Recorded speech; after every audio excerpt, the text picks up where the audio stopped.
I have been diagnosed with a terminal illness for less than 3 minutes, and my 3 filthy rich sisters don't lift a finger to help. Instead, they vote to throw me out, but when they see me reunite with my biological sister, every single one of them regrets it. They beg me, in tears, to come back. But it is already too late standing there, hearing the doctor's verdict. With your condition, you likely won't make it past a year. My mind goes completely blank, filled with nothing but a dull roar. My legs feel like lead. As I walk out of the hospital, my pocket buzzes, and I reach for my phone on instinct. I see Vivienne's name on the screen. My heart gives a sudden, unexpected jolt. I never thought she would remember my checkup today. She has always snapped at me for no reason, but right now, even this small gesture feels like enough. Viv, the doctor said, but I don't even get to finish. Vivienne cuts me off, her impatience sharp and instant. It doesn't matter what the doctor said. I'm calling to tell you one thing. Your biological mother has been found, so don't ever call us your sisters again, and never set foot in Moore Estate again. You were never our real brother. Vivienne doesn't bother to hide a single word of it. Her voice is ice cold, laced with undisguised contempt, and in one blow she answers a question that has haunted me for years. Vivienne is Riverdale's wealthiest tycoon.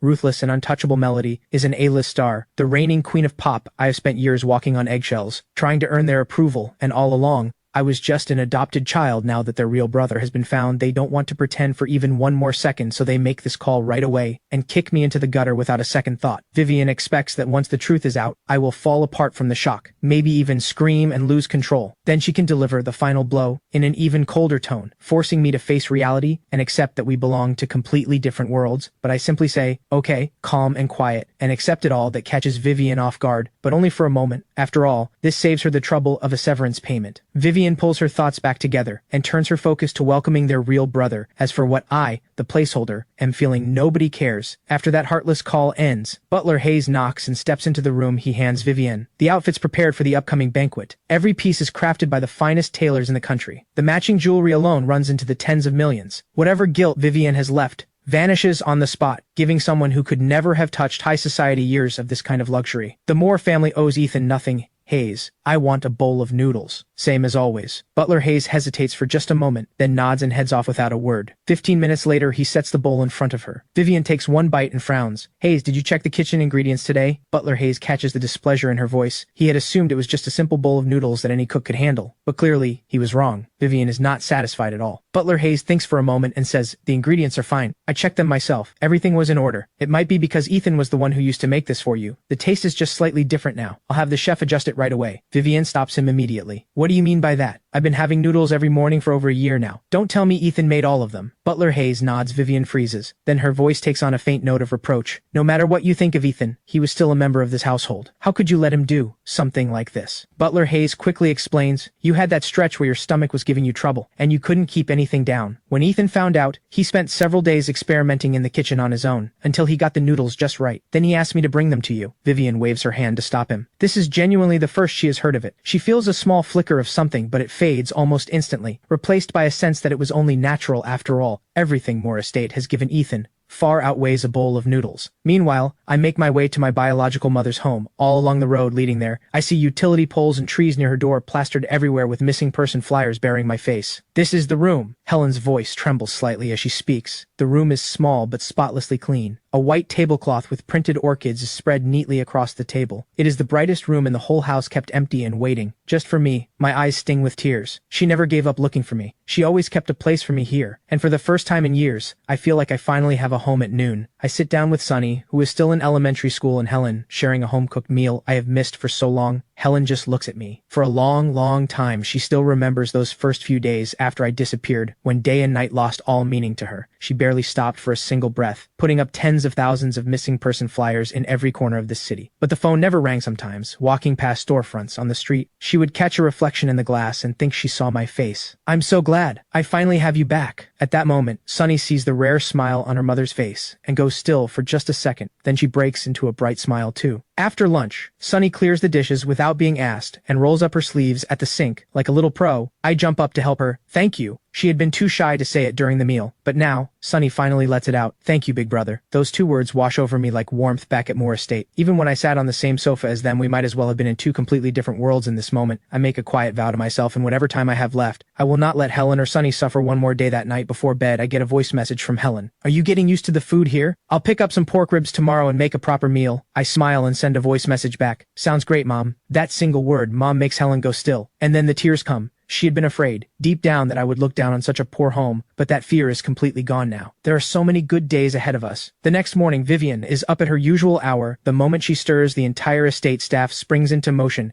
Everyone knows exactly where they need to be, and when so within 5 minutes, her makeup artist is already at the door throughout the session. She thinks about Xavier, her real brother, who is coming home soon. She needs to clear out Ethan's things before Xavier arrives, every last item, so Xavier won't have to look at any of it. But then a question surfaces: where exactly was Ethan's room? 10 minutes later, Vivienne follows Butler Hayes outside the main building. The lake reflects the scenery around it like a mirror. Soft green lawns stretch far into the distance. Tall poplar trees line the path, and birdsong and blossoms fill the air. All of it maintained daily by 3 landscape artists, each earning a 7-figure annual salary. Vivienne thinks to herself that without her luck, 100 years of hard work wouldn't get anyone a place like this. But as they keep walking, Vivienne suddenly notices something is off. "Hayes, didn't I ask you to take me to Ethan's room?" Butler Hayes nods and raises his white-gloved right hand, pointing ahead. "This is where young Master Ethan used to live." Vivienne stares. "Isn't that the staff quarters?" Then it comes back to her. She was the one who arranged it. Years ago, she had decided that since Ethan wasn't a real Moore, letting him grow up surrounded by this kind of luxury would likely turn him into a spoiled wreck. The Moore family had more than enough money and didn't worry about spending it. But in the eyes of the outside world, Ethan still carried the Moore name, and she refused to let his behavior embarrass the family. So she made the call, raise him lean, but all these years had passed and Ethan had never once asked to move. Vivienne finds it hard to believe she had never truly treated him as a brother. Otherwise, she would never have forgotten where he slept, but still he was her brother in name. If he had ever spoken up, how could she have refused? Butler Hayes hears this and seems to hold something back over the years. Even he, an outsider, could see it clearly. Vivienne's contempt for Ethan ran bone deep. So many times, Ethan had come to her full of excitement, wanting to share something from school, a funny story, a good grade. Before he could even speak, she would cut him off without a second thought. Even when Butler Hayes tried to update Vivienne about Ethan, he would get caught in the crossfire, ordered to be quiet, as she snapped that she didn't want to hear a single word about Ethan ever again. Butler Hayes understood growing up in that kind of environment, and being the kind of quietly mature child he was, Ethan chose to swallow every grievance in silence, rather than risk upsetting Vivienne. Something in Butler Hayes' expression makes Vivienne pause, but someone like her would never admit to anything. None of that matters now. He's gone. And the staff quarters may not be the main building, but they're still far better than what any average middle-class family has. She tells herself this with complete conviction. Then Vivienne follows Butler Hayes into the building, and they make their way to the room where I used to live. As she descends the stairs, she stops cold. She could never have imagined that the boy who bore the Moore name was living in a basement. She is about to turn on Butler Hayes when the memory comes rushing back. Hayes had originally set up a guest room in the main building for Ethan. It was Vivienne who refused and ordered him to move to the North Wing instead. But the North Wing was entirely staff quarters with no spare rooms available, so Ethan had simply been put here. The room is not small. The furniture is adequate, but the moment Vivienne steps inside, she is hit by a chill, a damp cold that seeps right through her. For the first time, she feels a thread of genuine guilt. The boy she had lived alongside for years, her brother in name, had been living worse than a regular member of staff. As she absently sorts through the things in the room, Vivienne finds a collection of items in the drawer: a broken remote control car, worn-out building blocks, and a watch with hands that stopped long ago. At first, she sneers, an outsider to the end, couldn't even throw out this worthless junk. But when she looks at the watch again, she goes still. If her memory is right, this is the watch she casually tossed to Ethan years ago. She never imagined that after all this time, even after its hands stopped moving, he had kept it like something precious. It dawns on her that the other items in that drawer were probably things her sisters had casually handed him over the years. She never expected that things given away so thoughtlessly could have meant so much to him. Vivienne had planned to throw it all out, but something, maybe a flicker of guilt, stops her. She decides to return the items to Ethan. Instead, call it a final goodbye part on civil terms. After packing the old items into a storage box, she finds a stack of papers tucked at the back of the drawer. She pulls them out. They are financial aid applications. Her brow furrows. She is genuinely confused. Hayes, didn't I have you send him a monthly allowance? Why was he so broke that he had to apply for financial aid? She doesn't mean anything deep by it. She just finds it embarrassing that someone living under the Moore roof was going to school to beg for pocket money. It would look like the Moore family was mistreating him. But as soon as the words leave her mouth, she thinks of her own decision to raise him. The allowance she gave him was nowhere near what a wealthy household would provide. It was barely what an ordinary family would give, $2,000 a month. But even so, even on just $2,000, he shouldn't have been broke enough to need financial aid. Butler Hayes lowers his head and explains the $2,000 was delivered every month, on time. Every single month. But once,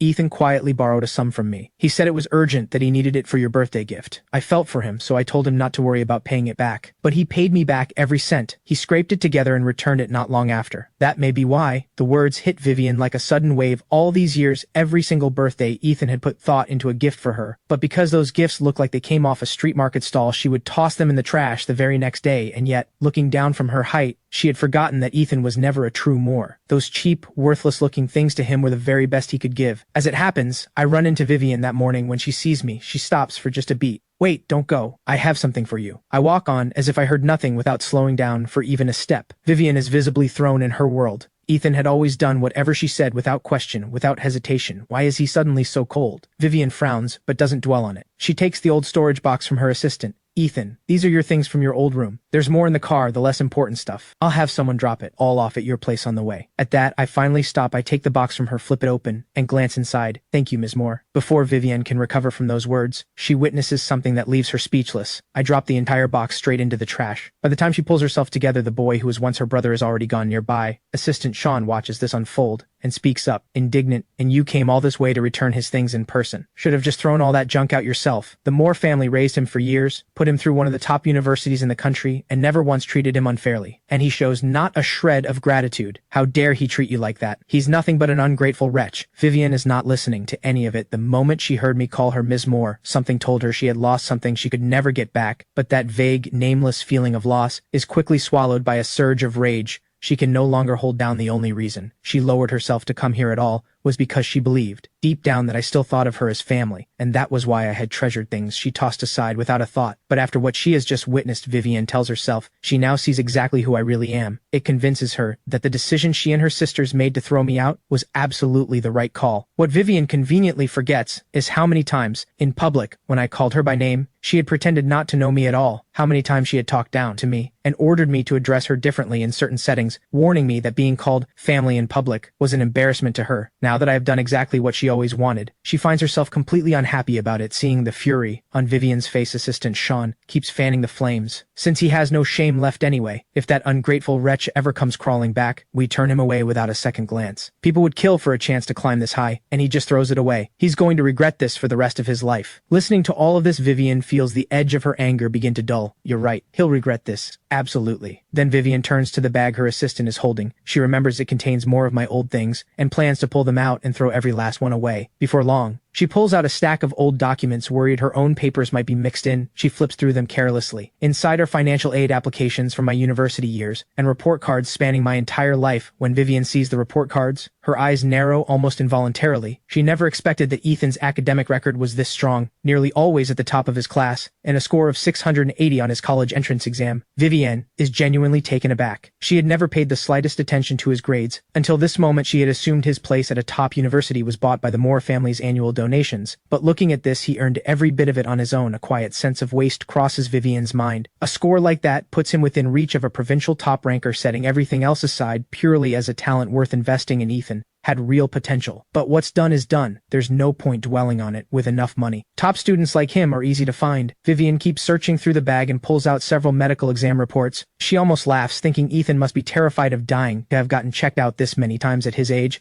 And just yesterday on that call, she heard him mention a doctor. Curious, she opens one of the reports to see what he was actually being examined for. It is a checkup record from when he was 16. When she reads what is written there, Vivienne goes completely still. The attending physician has written clearly, patient reports frequent heart palpitations and low-grade fever over the past 2 weeks, along with dry heaving. Initial assessment pointing to malnutrition-induced liver damage. Final diagnosis, hepatitis. Vivienne stares at the page, stunned. How is that possible? Every meal at Moore Estate is designed by a certified nutritionist. How could anyone living there be malnourished? Then it hits her. She had never once allowed Ethan to eat at the same table as them. There was a time, years ago, when all the sisters came home to the estate, and Ethan had gone out of his way to stock the kitchen with ingredients and spent hours cooking a full spread. That time, Vivienne had almost made an exception and let him sit with them, but 2 unexpected guests arrived at the last moment, and she had Ethan give up his seat and go eat with the staff instead. Thinking back on it, now she begins to see it differently. Ethan had always been the kind of person who accepted everything quietly, obedient to a fault. He hadn't shown a trace of resentment that day, just swallowed his hurt and walked away. And so Vivienne had never thought twice about it now. Something finally clicks. All those years living under the same roof had built something in her, some small measure of feeling for him. but the prejudice in her bones ran too deep. She had always, at her core, treated him as an outsider. But even if Ethan had been eating with the staff every day back in high school, crowded around the same table, how could that have led to malnourishment? Full of confusion, she calls Butler Hayes, not out of concern, not out of guilt. She simply wants to know whether the staff had done their jobs back then. The call connects quickly. She lays out her question in a flat, cold tone on the other end. Butler Hayes is quiet for a moment, then answers carefully. It may be that during that period Ethan often missed meals. You had given strict instructions not to coddle him, said it would give him bad habits and embarrass the Moore name,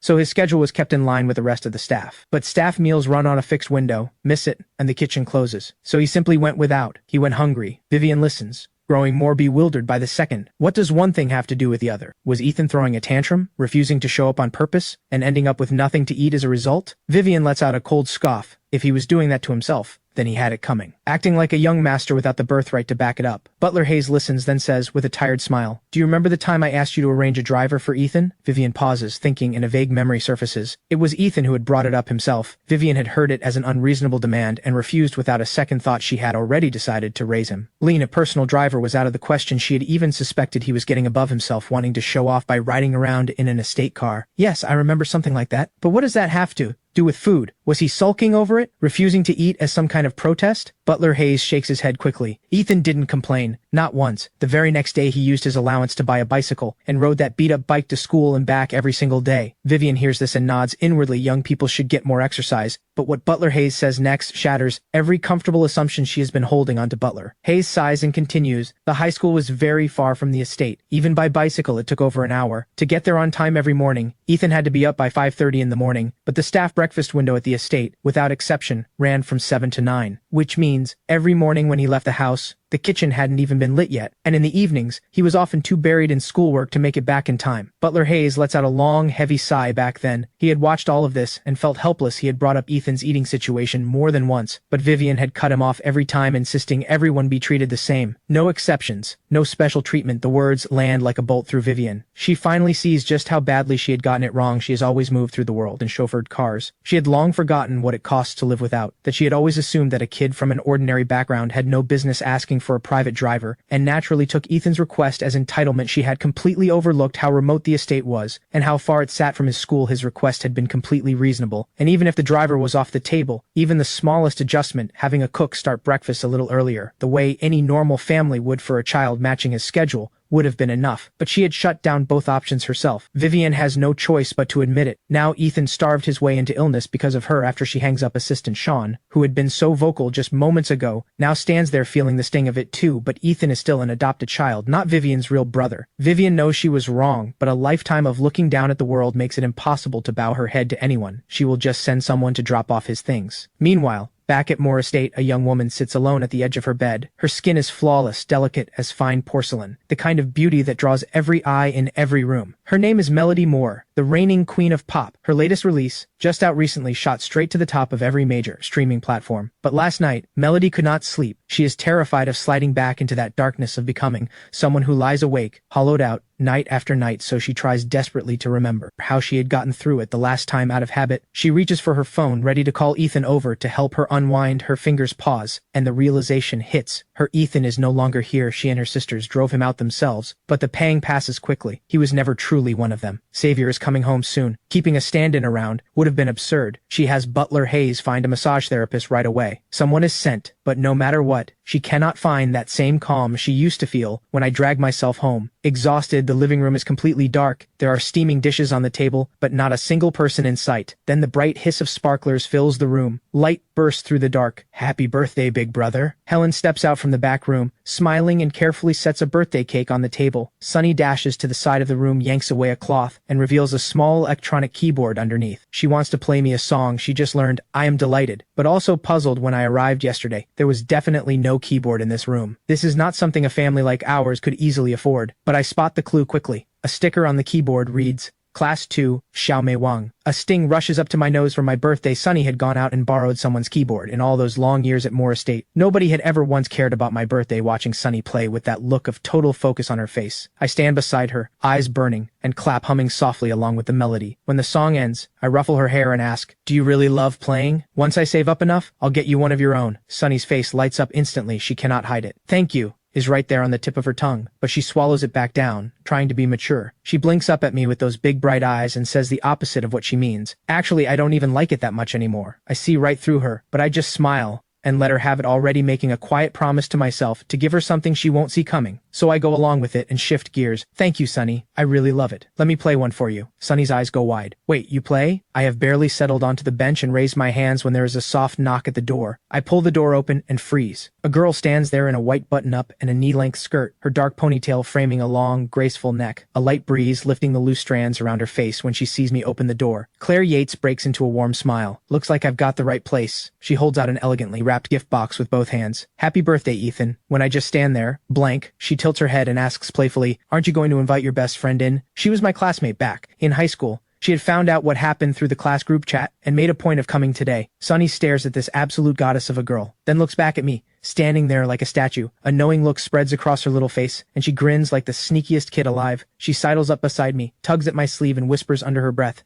is that pretty lady your girlfriend? The apartment is barely big enough to keep a secret. There is no way Claire didn't hear that. A flash of embarrassment crosses her eyes, and she spins around to stare out the window, pretending to admire the view, doing her best to look completely unbothered. But her ears have gone completely red. Then I open my mouth, and the words land like cold water. No. The truth is, I am not unmoved. A girl like her, adored by everyone around her, beautiful in every way, inside and out. But I am a dying man. What right do I have to talk about love? Sunny has no idea what is going on between the adults, and just drags me straight over to the keyboard. I let her, and settle onto the bench. My fingers move across the keys, and the melody pours out like water. Claire is caught by it instantly. The sting from a moment ago completely forgotten. When the last note fades, the sound lingers in the air. Sunny claps until her little palms turn red. That was amazing. That's Melody's new song, isn't it? All the girls in my class have been singing it non-stop. I just smile and say nothing, letting it go because only I know the truth. This song belongs to a past life, the final piece from a world that no longer exists. At the same time, across the city at Moore Estate, Melody sits at her grand piano. Deep into the night, soft light falls over her, and as the melody rises, she looks every bit the queen she has become. As she sinks deeper into the music, the sound grows richer and more alive. When the piece comes to a close, Butler Hayes breaks into quiet applause. Every time she finishes a performance like this, he cannot help but think of the past. When Melody was just 7 years old, she had seen a master pianist on a screen, fingers blazing across the keys, drawing out music that felt like raw power, and fell completely in love with the instrument. Today, her fans call her a master, but when she first started, her teacher saw no talent in her at all. Her feel for music theory was weak, far less developed than children her age, and her fingers were too short to become a true master of the piano. Long, elegant hands were considered essential. Her teacher had said so in the very first lesson back then. She sat at the bottom of her class until Ethan came along and changed everything. Even now, she cannot forget the boy she had watched play for the first time. Same limitations as her, his fingers no longer than hers, and yet he played perfectly from that day forward. Melody quietly made Ethan her competition. If a kid like him could do it, then she could do it better. She picked herself back up and threw herself into practice slowly. She pulled ahead of her peers and earned the recognition of that same teacher who had written her off. She was even invited to perform at a renowned opera house, playing a four-hands piano duet alongside her teacher. She still remembers how lucky she felt her teacher was one of the finest artists in the country, a legend who had swept every major competition at the national level. Melody was not the teacher's star student. Several older students outranked her with technique that surpassed hers by a full measure. She had wanted that spot desperately, but knew there was only one place, and the odds were not in her favor. And yet, at the very last moment, her teacher announced the spot would be decided by a draw chosen at random from among the students. As if fortune itself had reached down, Melody's name was the one pulled. She still remembers every detail, standing in that great concert hall. Her notoriously short-tempered teacher was patient from the first note to the last. During the four-hands duet, the teacher followed her lead at every turn, staying in the background, making her the center of it all, giving her every spotlight moment on that stage, even though it was her very first performance before an audience with hundreds of eyes on her. She found her footing quickly. Something in her shifted, and she stood taller. The gaze of the crowd no longer frightened her. When the final note rang out, her teacher stepped back and gave her center stage. She bowed with quiet grace, neither timid nor proud. The press captured the moment, and the reviews that followed were glowing. Every outlet said the stage looked like it had been built for her. After that night, Melody never doubted herself again. Ethan, what do you think? The name leaves her mouth before she even realizes it. Then it hits her. After all these years together, she has grown so used to it. Used to Ethan being there whenever she practiced alone, always nearby, always present, and whenever she grew tired of playing, she would watch him take over and play, and somehow, that always settled something inside her. The thought leaves a quiet ache. She regrets the vote, the yes she had cast when they decided to send Ethan away. But then again, all of it was for Xavier. And Ethan was never truly a more sending him away, seemed reasonable enough, but then a solution comes to her. She has heard that Ethan's living situation is not good, that things are quite lean. She could pay him to come back as a practice partner. The idea pleases her more than she lets on, but she will wait a few days before reaching out. They only just threw him out. Calling him back right away would be awkward even for someone like her. As she rises to head back to her room, she notices the camera set up nearby. She had requested it herself, partly to keep a daily record, and partly to review her technique afterward, and find where she could improve. She had also, on more than one occasion, used the footage to quietly study Ethan's playing, so the thought comes to her immediately. There may be a recent recording of Ethan in there. It has been too long since she watched him play. She has Butler Hayes draw back the projection screen and plays the most recent footage of Ethan performing the moment that familiar melody fills the room. Melody goes completely rigid disbelief, written all over her face. She checks the timestamp on the recording, again and again. Then the realization strikes her like lightning. The piece Ethan is playing in this recording is the very song she released 2 weeks ago, but the date on this footage is a full week earlier than the day she first wrote it back at home. I have just finished playing, and Helen sets the final dish on the table, but as we sit down to eat together, Claire senses something is off. There is a distance between us that wasn't there before. She keeps telling herself that I have been through too much lately, and I'm still adjusting. Maybe in a day or two, things will go back to how they used to be. The moment dinner ends, I don't waste a second, and use the dishes as an excuse to disappear into the kitchen. Claire feels a tightness in her chest. I'll head out now, she tells Helen. The more she thinks about it, the worse it stings. She had put real thought into that gift, and Ethan had treated her with nothing but cold distance, without even a single thank you. But as she reaches for the front door, she still holds on to the hope that I will call after her if I just say something, anything. She would let the whole evening go. After everything they have been through together, she is certain I will. But reality slaps her hard. She pulls the door shut, hollow with disappointment, and I am still in the kitchen, without having moved an inch. Total jerk, Claire mutters, her voice cracking with something close to tears. She makes herself a silent vow. No more grabbing breakfast for Ethan on the way, at least not for a week. Absolutely not. I think that lady left angry, Sunny says quietly. I know. What I did was too much. Just then the doorbell rings. I dry my hands and hurry to the door, telling myself I will at least apologize. But it is not Claire standing there. Why are you just standing there blocking the door? Let us in. We need to talk. Vivienne speaks next, her voice flat and cold. Why have you blocked me and Celeste? She has been trying to reach you. It's urgent. Hearing her call herself that I almost want to laugh. Sorry, I'm not sure who you are. Could you remind me? Something cold flashes in Vivienne's eyes, still sulking about being asked to leave. There's really no need for this. You were never a Moore to begin with. Everything is out in the open now. You know the truth. Are you really going to keep pretending otherwise, acting like none of this happened? Clinging to something that was never yours? Vivienne takes on that same lecturing tone she always uses once. This would have hurt me, but now I feel nothing. I am about to close the door in their faces when Helen hears the noise and comes to invite them in. She has no idea what lies between us. Vivienne clicks into the living room in her heels and looks around with open disdain to someone who has lived the way she has. Calling this a living room is generous. It is smaller than the storage room at Moore Estate. I'll get straight to it. All your personal belongings from your room are here. Celeste has some questions about the piano and would like your guidance. Come to the estate every weekend to practice with her, 2 days a week. In return, I'll cover your full tuition for the rest of university. On top of that, I'll pay you a monthly salary. Name your number. 30,000? 50? Either works. This generosity has nothing to do with any lingering bond between them. Vivienne sees the tuition as an investment, pure and simple. As for the salary, consider it a consolation for the years of malnourishment after listening to all of that arrogance. A brief hesitation crosses my face, not because of the tuition or the money, but because a face suddenly appears in my mind. Melody. She was always so fiercely driven, so unwilling to lose. Behind the brilliance she shows the world, the grace she carries in front of every camera. I know her better than anyone at her core. She is deeply, quietly insecure. Since I left, she won't be able to write like that anymore. She will likely fall back into the same darkness she crawled out of, the creative block, the dry well, the self-doubt eating away at every note she tries to play until she gives up, just like she almost did as a child. But I crush that flicker of pity before it can take hold. The decision to throw me out like trash was a vote every one of those sisters cast. They never once treated me as family. Why would I debase myself worrying about them now, when I don't cave the way I always used to? A cold smile surfaces inside Vivienne. She is convinced she has figured me out, certain that my resistance is just a play for more money. But right as she is congratulating herself, I open my mouth, and every word lands like a blade. Go back to that rotten place and play piano? I'd rather not. I don't want to get my hands dirty. I will never set foot in that place again. And we have absolutely nothing to do with each other. So please, stop lingering in my home. The words have barely left my mouth when the entire room goes dead. Silent assistant Sean stares at me like I have lost my mind. Have you completely lost it? If you throw away what Ms. Moore is offering you, you will regret it for the rest of your life. In Sean's mind, all I have to do is show a little sense, swallow my pride, and apologize, and even in a lesser role, at Moore Estate, I could still ride that wave all the way to the top. Helen and Sunny would never have to struggle again.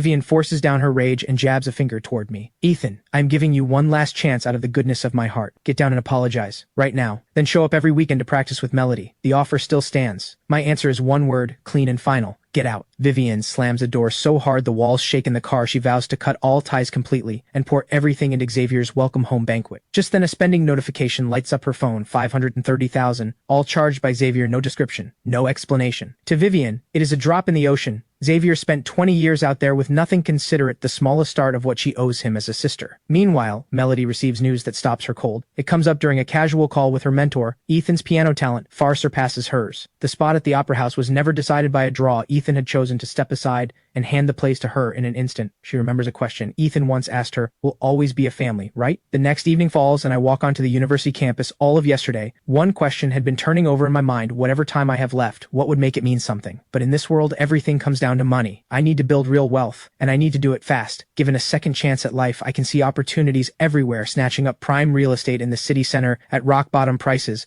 or going all in on undervalued stocks with massive upside. But the payoff horizon on all of it is too far out, so I lock onto a faster path and sign up for tonight's freshman welcome gala. On the way, I run into Claire, and we walk to the broadcast hall together inside. The hall is blazing with light, every spotlight trained on the main stage. As one of the country's most prestigious universities, this gala is on another level. Entirely, the school has brought in major media outlets to cover it live, and an official live stream is already running on the top platforms. The show has not even started yet, and the viewer count is already past 1,000. The moment we arrive, a sharp-eyed advisor spots us immediately and hauls us both straight into the backstage waiting room. Claire looks at me, completely baffled. I have always kept the lowest profile imaginable, so signing up to perform on stage is the last thing she expected from me. During the wait, the advisor leans in. Tonight matters a lot. The school has you opening the show. Ethan, are you absolutely sure you can deliver? I hear that and give a calm, steady nod. Leave it to me. I think I can hold my own at the piano. Before long, the gala begins. The host sees me take my seat at the piano and cannot hide the shock on his face. Word spreads quickly that I'm performing an original piece. The crowd starts murmuring, "Who even is this guy? An original composition? Just like that? Does he actually have the chops to pull this off? You really don't know? Where have you been?" That's Ethan Moore, the brother of Riverdale's wealthiest tycoon, though from what I heard, the real son came back a few days ago. The Moore family already put out a statement cutting all ties. Then comes a clean, sharp click, and every light on stage goes out at once. The hall drops into a silence so complete you could hear a pin drop. A single blinding spotlight ignites from above and locks onto me. I follow the light to the piano at the center of the stage and settle onto the bench with calm, unhurried grace. I lift the lid, adjust the microphone, and in the held breath of thousands, the music pours out like a mountain stream, finding open water, a melody no one in that room has ever heard before. Students and faculty look at each other in stunned silence. They had come ready to be entertained by a failure, expecting something rough, half-finished,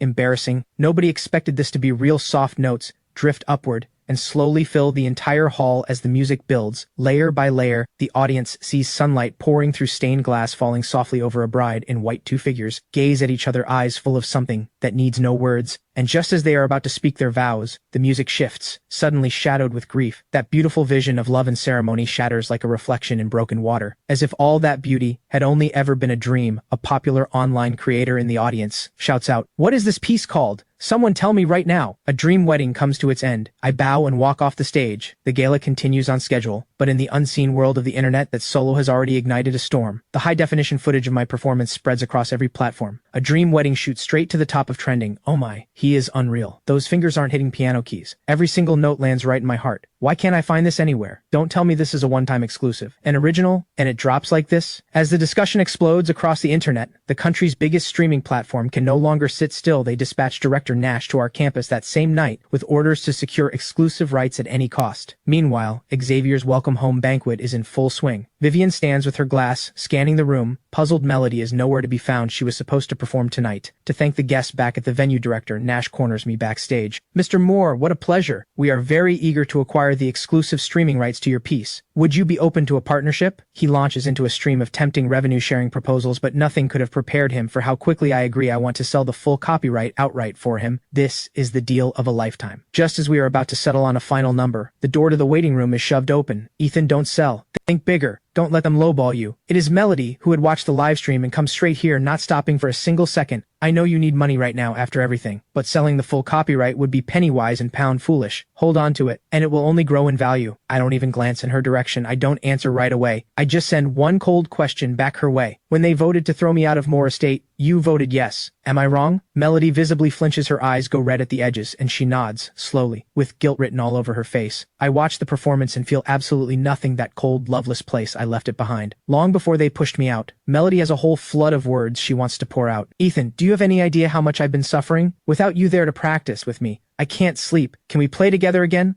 Like we used to? I miss sitting side by side at the piano. We were so close back then. She barely gets through it before I cut her off. None of that has anything to do with me. Go back to your mansion and play there. Stop coming here and playing the fool in front of me. Melody stands there, struck speechless. She has never, in her most far-fetched dreams, imagined I would ever look at her with this kind of contempt. All it used to take was a casual word from her, and I would show up for her without fail for over a decade. Through all those years, I never once arrived late. Even when I was sick with a fever, she knows better than anyone that being there for her had once been everything to me. So what is this look in my eyes now? The gap between then and now makes her eyes burn even more. Ethan, what happened to you? You never used to speak to me like this. I genuinely love hearing you play. Can't you find a little time for me? Those words turn my stomach. I let out a short, cold laugh. Is something wrong with me? Or has everyone here just lost their memory? Who was it that called me garbage? Said I was worthless? That having me around was nothing but an eyesore? And then joined hands to throw me out like trash? Kicked me into the gutter without a second thought. And now that things are going well for me, suddenly you remember what I meant to you? How shameless can you get? I fire the next shot without blinking. First of all, if something is wrong with your head, go see a doctor. Stop trying to get close to me. We are not close. I pull out my phone right in front of her and dial security. Security? This is the backstage waiting room. There is an unauthorized individual in here harassing me. Please send someone to escort her out. I hang up and look down at her. Second, what I do with my life is none of your business. My time is precious, and I refuse to waste what little I have left arguing with someone as fake as you, Melody Moore. In that moment, a wave of grief and humiliation crashes over Melody. She never expected things to spiral this far out of control in the past. She had thrown plenty of tantrums and caused plenty of trouble, even trampling over my dignity more than once without a second thought. And every time, all it took was a half-hearted apology from her for me to forgive her without hesitation. By the next day, we would be fine again. So she had always assumed that as long as she was willing to back down, this time would go exactly like all the others, that if she just lowered herself enough to admit fault, I would be grateful and go right back to being by her side. So no matter how hard she tries, she cannot make sense of it. She had swallowed her pride and come here in person, and I had shut the door in her face without flinching. She is still forcing down the shock and humiliation, and bracing herself to pull rank and guilt trip me again, when the security guard storms into the waiting room. Excuse me, miss, are you a student here? If not, I need you to leave immediately. A flicker of panic crosses Melody's face. For the first time, she steps forward, as if she is about to argue her way through it, but I've already put on my noise-canceling headphones, completely ignored. She feels a surge of wounded pride, and a sharp, needling ache spreads through her chest. She cannot understand how it has come to this, and even less how the boy who once looked at her like she was everything could have changed so completely for the first time. Someone who has always stood above everyone else feels afraid. She is terrified that the shadow that always followed her has finally, in this moment, broken free from her for good. As the security guard grows more firm, Melody has no choice but to bow her head in shame and be escorted out of the room like a stray dog with nowhere to go. When she drifts back to Moore Estate, hollow and lost, Xavier's welcome home banquet is winding down. Xavier is on stage, performing under the spotlight with everything he has, when he suddenly spots his second sister standing in the crowd. Completely blank-faced, he assumes his singing has moved her. He has no idea that Melody is on the verge of tears, precisely because his singing is so painful to listen to. The contrast is sharp. Ethan had commanded the entire room with nothing but his piano, and yet her real brother on that stage sounds like a cat being stepped on. The difference is so painful it makes her want to cry. She makes it through the night in agony and wakes up well past mid-morning. The first thing she does is grab her phone and send a cautious message into the chat window, hoping to find out whether she has been unblocked. But the moment the screen lights up, a news notification pops up. The streaming platform has officially announced a deal with piano prodigy Ethan Moore, acquiring the full copyright of A Dream Wedding for $2 million. After reading the announcement, she cannot hold back. What an absolute fool. He has zero business sense. She had pleaded with him not to rush into selling. With her years of experience in the industry, she can say conservatively that within 10 years, the royalties alone would have been worth at least $5 million, not counting the staggering returns 20 or 30 years down the line. The news makes her chest ache and her mind race. After witnessing that performance that had shaken the entire internet, she knows Ethan's technique has reached a level beyond compare, carrying the kind of depth that takes masters decades to earn. That realization pulls her into a doubt she cannot shake. Had Ethan been holding back all along every time he sat beside her as a practice partner? How else could he have burst into brilliance the moment he left? Had he been quietly making way for her pride this whole time? With $2 million in hand, I head straight to the hospital and come out with a bag full of imported medication, then squat by the side of the road and tear into a street crepe like I haven't eaten in days. Nash Carter happens to walk past and sees the whole thing. If he hadn't seen it with his own eyes, he would never have believed it. The piano prodigy who just pulled in $2 million from a single piece is crouching on a curb eating street food like a construction worker on lunch break. True to every clause in the buyout contract, I go into the studio and lay down the full recording of A Dream Wedding. Nash Carter brings over a premium cup of tea with both hands. Mr. Moore, the full payment has been transferred. Every last cent. The reason he is rolling out the red carpet for someone my age is simple. I have just turned 20, and at 20, I have already produced something that belongs in the canon. Who is to say this isn't just the beginning? What if there's a second piece? A third, just waiting to be pulled out? Better to pour resources in now and lock down goodwill so when the next masterpiece comes,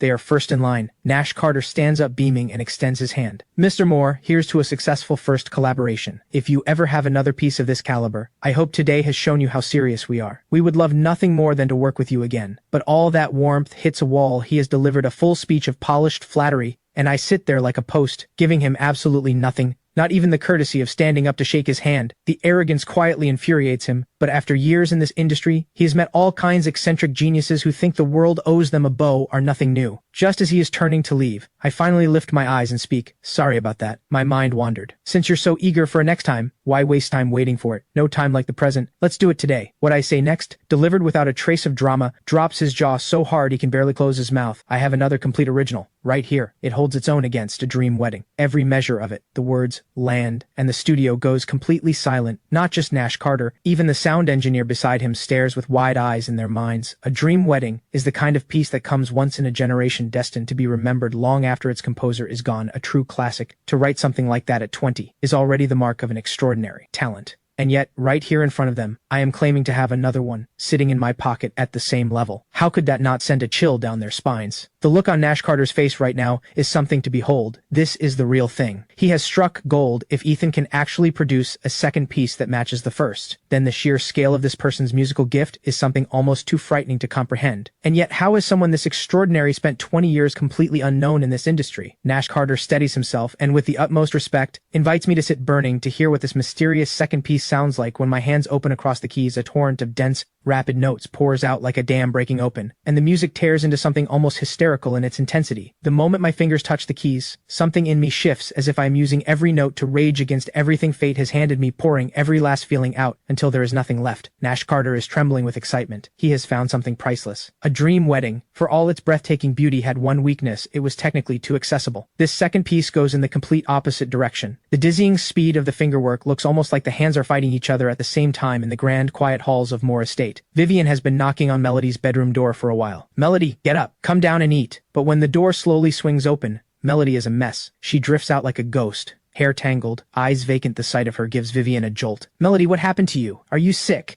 But she quickly figures out the real cause. Is this about Ethan? Did you sneak out to see him last night? Did he say something awful to you? Come on, I'll go deal with him right now. Vivienne thinks she can understand Ethan giving her a hard time. After all, her own negligence had caused Ethan real pain. But what had Melody ever done to deserve this? Melody bursts into tears. Do you really think those songs were mine? Do you honestly believe I could write any of them? Vivienne blinks and quickly tries to steady her. Of course they're yours. Who else could have written them? But those words only make it worse. Melody cries harder. It was Ethan. Every single one of them. He wrote them all for me. Have you lost your mind? How could that ungrateful wretch possibly write songs? Vivienne has no idea what Melody is going on about. Ethan lived under this roof for over a decade, and she never once heard a word about any musical gift. And even if that were somehow true, even if he did know something about music, what would that have to do with your songs? Ever since Ethan blocked me, Mr. Vale has gone completely silent too. So I am certain Mr. Vale is Ethan. Vivienne goes still. Then it hits her who Mr. Vale is. He had written multiple songs tailored specifically for Melody, each one of absurdly high quality, every single one a phenomenon across the major streaming platforms. Vivienne had once tried to track him down to properly thank him on Melody's behalf, but he had never once appeared in public, and for all these years, Mr. Vale had only ever contacted Melody through a single private online channel. If someone like that were Ethan, Vivienne would never believe it in 1,000 years. Impossible. It has to be a coincidence. There is no way he has that kind of talent. But before she can finish, Melody cuts her off. Ethan really does have this kind of talent. You may not have been following the entertainment news lately, but Ethan just released something extraordinary. Even my own mentor can't stop talking about it. The biggest streaming platform in the country paid a fortune for the rights. Vivienne had not been paying attention to entertainment news, but after hearing all of this from Melody, the very first thought that surfaces in her mind is about Ethan. This ungrateful wretch, he was playing the long game all along. Over a decade at Moore Estate without playing a single note, and the moment he is out the door, he is out there showing off. Just then Vivienne gets a call from her lawyer. Ms. Moore, I have results on that private investigation you requested. The old case. The rumor that Ethan harassed a female student. The evidence is conclusive. The girl fabricated the entire thing. Ethan was falsely accused from start to finish. We found a payment made to the girl's account. The name on the transfer is your brother, Xavier Moore. That revelation hits like a bomb, and for once, decisive Vivienne is consumed by self-reproach. She thinks back to when the scandal first broke. She had pinned it on Ethan based on nothing but her own bias. And to keep it quiet and protect the hollow reputation of the Moore name, she had stripped Ethan of any right to defend himself while Moore Estate is still reeling. The internet erupts again. News of the streaming platform acquiring a second piano piece breaks without warning and immediately takes the top trending spot across every platform. Audiences watching from the sidelines can barely process it. No way. What got into this guy? He's dropping masterpieces like a machine. One a day? Is he even human? Just who exactly is Ethan Moore? Meanwhile, I am tucked away in the park behind the campus hill, leaning on the railing, watching the lake, a parent and child drift by in a rowboat. Maybe it is the loneliness of 2 lifetimes finally catching up to me, but I find myself envying that simple scene more than once. Knew it. The king of skipping class is hiding out here. Where were you today? I didn't see you in class. A familiar bright voice breaks through my thoughts. Claire is standing at the bottom of the steps, reaching her hand up toward me. Why are you just standing there like a statue? Hurry up and give me a hand. I lean down and reach out to pull her up, but the moment she puts her weight on my hand, I nearly topple forward into the lake. Ethan, are you okay? You feel so much weaker than before. I catch my breath and hear those words, and something deep inside me quietly shatters. If it weren't for this wretched illness, I could have been brave enough to face what Claire feels for me. I could have had so much time ahead of me to take Helen and Sunny out on the water on a lazy afternoon, but those offhand words from Claire jolt me out of the dream and back into the cold. A dying man has no right to these kinds of wishes. Ethan, you're incredible these days. I heard you sold a piece for $2 million. Everyone online is calling you a genius. I push the grief down and speak plainly without mercy. Claire, I don't know what we are to each other anymore. If we were something more, then let's end it. Claire's mind goes completely blank. She never imagined I would say something like this to her. Did I do something wrong? Did I make you angry? You didn't do anything wrong. I'm the one who changed. When I was sitting in that office signing contracts, do you know what kind of future they painted for me? They promised me that I would work with top musicians and major names in the industry, that I would step into a world I have never had access to before. I am not willing to give any of that up for you. Claire's slight frame begins to tremble. Her eyes go red in an instant. Those heartless words pierce her like needles when she forces herself to look up through the tears. I am already gone by the time I drag myself home in a daze. I collapse onto the old sofa like a pile of wet sand. Helen hears the noise and hurries over, worried. The draft is bad on that sofa, sweetheart. Don't fall asleep there. You'll catch a chill. Listen to me. Go get some proper rest in your bed. Seeing that I have already sunk into an exhausted sleep, Helen tries to pull the blanket out from under me to lay it over me. But the moment she does, her eyes fill with tears. She makes a heartbreaking discovery. Her son weighs almost nothing. My boy, what have they done to you out there? In that heartbreaking quiet, a sharp, urgent knock rattles the front door. Hello? Could someone open up? Is anyone home? The uninvited guest is none other than Vivienne. She has come to negotiate a quiet payoff to keep my mouth shut, but none of it comes from a place of conscience. It is purely to stop me from airing the Moore family's dirty laundry in public. After what Melody said stung her, she had gone through every trending post about me with a stone-cold expression and confirmed that I had gone viral off the back of 2 piano pieces. I am now the undisputed center of a full-blown internet storm. If I chose to bring up the past right now at the height of this attention, the damage to the Moore name would be severe to signal sincerity. She has come alone this time. Without her assistant, her makeup and outfit carefully chosen to project warmth and approachability. Helen wipes her tears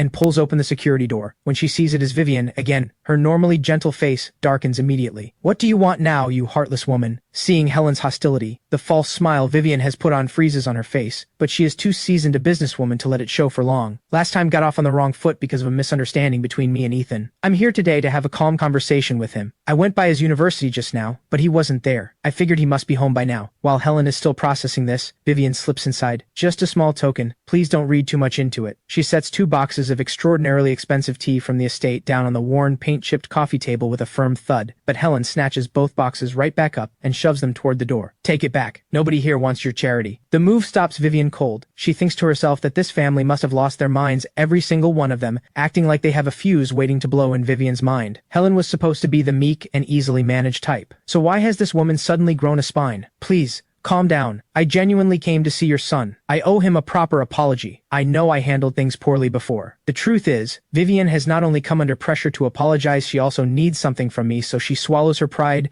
and forces herself to keep her composure. On any other day, this woman who rules her world like a tyrant would have already caused a scene. Hearing that she has come to apologize, Helen softens slightly, but her guard does not drop. She still wants her gone. She remembers the last time this woman claimed to be here to make amends, said all the right things about wanting to settle things peacefully, and how it had ended in a screaming match. Helen is just about to show her the door when I push open my bedroom door. Mom, who are you arguing with? Vivienne sees me and steps forward, quickly closing the distance before I can react. Can I come in? I just need a few minutes. I don't even look up. I step back and move to close the door, but I don't have the strength to fight her. She grabs the handle and holds it firm. Do you have any idea what's happened since you left? Melody is a wreck. She hasn't slept in days, especially after she saw you that night. She came home completely hollow, won't eat, won't drink. She locks herself in her room all day. I feel nothing. What does that have to do with me, already worn down by Helen's barbs? The composure Vivienne has been holding together finally cracks. Perhaps somewhere in the back of her mind, she still expects me to be the obedient little brother who never pushed back. Her voice rises. Have you got no heart at all? Melody is falling apart, and you're standing there making cold remarks. I have come to you more than once, swallowing my pride every time. What is it going to take? Do you have any conscience at all? The words have barely left her mouth when a roaring fills my ears and a tearing, blinding pain rips through me so severe I cannot make a sound. Vivienne is still playing the aggrieved older sister. I admit I've handled some things badly in the past. If you resent me for that, fine. But what gives you the right to treat Melody this way? Did you say something terrible to her that night? Did you put your hands on her? How else could she end up looking like that? I can let other things go, but you're going to explain this one to me today. She says all this with a face full of disappointment. She had seen me keeping those old things they had carelessly given me and assumed it meant I still treasured the bond between us. It seems she had been fooling herself all along. By now I have steadied myself enough to speak. Is something wrong with all of you? Didn't you pop champagne the day you threw me out? How would I know why she suddenly fell apart? And besides, you already said it yourself. At that, the fire Vivienne has been sitting on all this time finally breaks free. Enough, you ungrateful wretch. Her hand goes up, moving to slap me the way she had in the past without a second thought, but I catch her wrist. She staggers, caught completely off guard. Has she ended up like this? Have you even asked her why? Still reeling from being stopped in her tracks, Vivienne goes still, because it is true she has never once asked Melody what is actually wrong. She had simply seen Melody suffering and decided immediately that it must be my fault. Get out of my home. The moment the words leave my mouth, the pain in my head strikes again, and I press my hands against my skull, unable to hold back. How dare you speak to me like— Vivienne stops mid-sentence. Something about me is clearly wrong. Ethan, are you all right? The old report flashes in her mind. Malnourishment. Sit down. Rest for a minute. I'll book you an appointment with a specialist tomorrow. She tells herself this and feels a quiet sense of relief in her mind. As long as she has done this much, whatever happens to my health from here on out is no longer anything to do with her. And about what happened before, I was wrong. I had it investigated. That girl lied about you. She made the whole thing up, but it's all in the past now. Don't bring it up again out there. All this sulking and digging your heels in, it's just because of how things ended with the Moore family, isn't it? If you agree to what I'm asking, I will allow you to come back to Moore Estate. She had worked this all out before she arrived. Consider it a form of compensation. And once back, I would naturally be around to support Melody again. And from a purely business standpoint, Ethan is worth investing in when she weighs it all up. This is the decision she lands on. But there is one condition for your return. You need to apologize to me and to Melody. After all, if you come back, we are family. And some of the things you said, and the way you acted, that crossed a line. Vivienne settles back into that familiar lecturing posture. She misses the version of me that did what he was told, so even while offering this concession, she still needs to put me in my place. I am so angry I can barely think straight. I genuinely do not understand where she gets this confidence. What are you talking about? I am already in pain, already at the end of my patience, and now I have to stand here listening to this, and I snap. From the moment you made that call, have I said a single word about wanting to come back? Who gave you the idea that I wanted any of this? You're the one who shows up here like clockwork, every few days. For what exactly? Is there anything going on in that head of yours? Vivienne explodes. Fine. I have said everything there is to say. I have done more than my part. That's on you. You will never set foot in Moore Estate again. Not even if you get on your knees. That makes me laugh out loud right there. Oh, thank you so much. The thought of never going back to Moore Estate, I might just cry. Actually, while we're at, could you get out of my home and stop showing up here? If you can manage that, then I'll consider us truly done. Vivienne is shaking with rage, still smarting from being grabbed at the wrist, grinding her back teeth so hard they might crack. Riverdale's wealthiest tycoon had lowered herself to come here in person,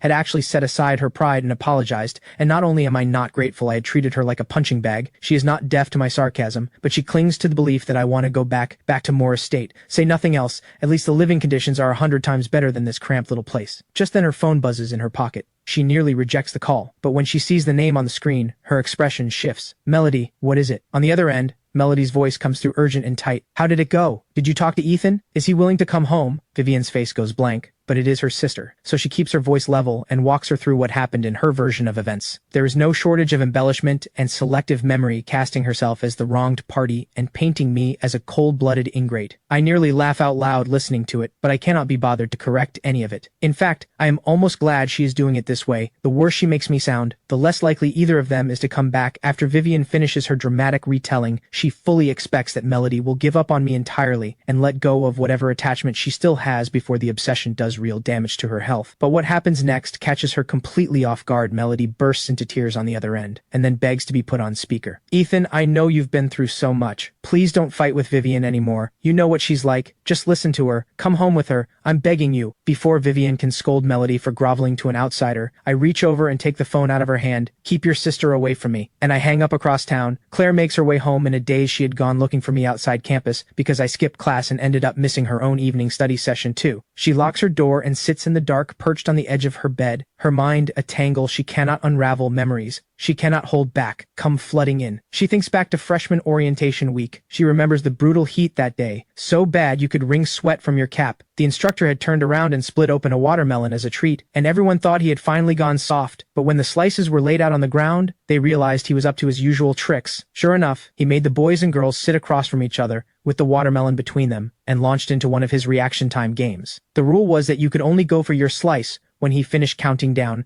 and called out the word, and not a moment before, but he barely started counting before shouting the signal. The moment everyone sat down, the whole group erupted into chaos. Claire remembers it clearly. She had let her focus slip for just a second and fell a full row behind. By the time she reacted, I already had my hand on the slice across from her. She snapped back to attention, and just when she had accepted that her piece was gone, I slid it across to her. She froze until the crowd around them broke into knowing cheers and teasing, and she came back to herself, face burning, and quietly picked up the slice. As for me, the others teased that the gesture had earned me first pick. When it came to matters of the heart, the smile has barely formed on Claire's lips. When another memory surfaces, the incident in their final year of high school. She had been walking home alone after school when a middle-aged man appeared with a knife. He had no grudge against her, had never even met her, but he came at her like he had lost all reason, charging toward her with the blade raised. People on the street screamed and scattered, huddling at a safe distance, doing nothing more than calling the police. I didn't hesitate for a second. I dropped my bike, grabbed a mop from outside a nearby shop, and knocked the knife out of his hand, then held him down with help from a few bystanders until the police arrived. She remembers sitting with me at the hospital while they dressed the wound and sobbing so hard she could barely breathe, choking out the words, "Do you have any idea how reckless that was? You could have been killed." I hadn't said anything, just kept talking to her softly until she calmed down. She still remembers what she had blurted out. "If something had happened to you, I wouldn't want to live either." I had talked her out of it, gently and firmly at the same time, and it was on that day that she made a quiet promise to herself that, if she ever found herself in that kind of danger again, she would give her own life for mine without a second thought. Memories like these go on,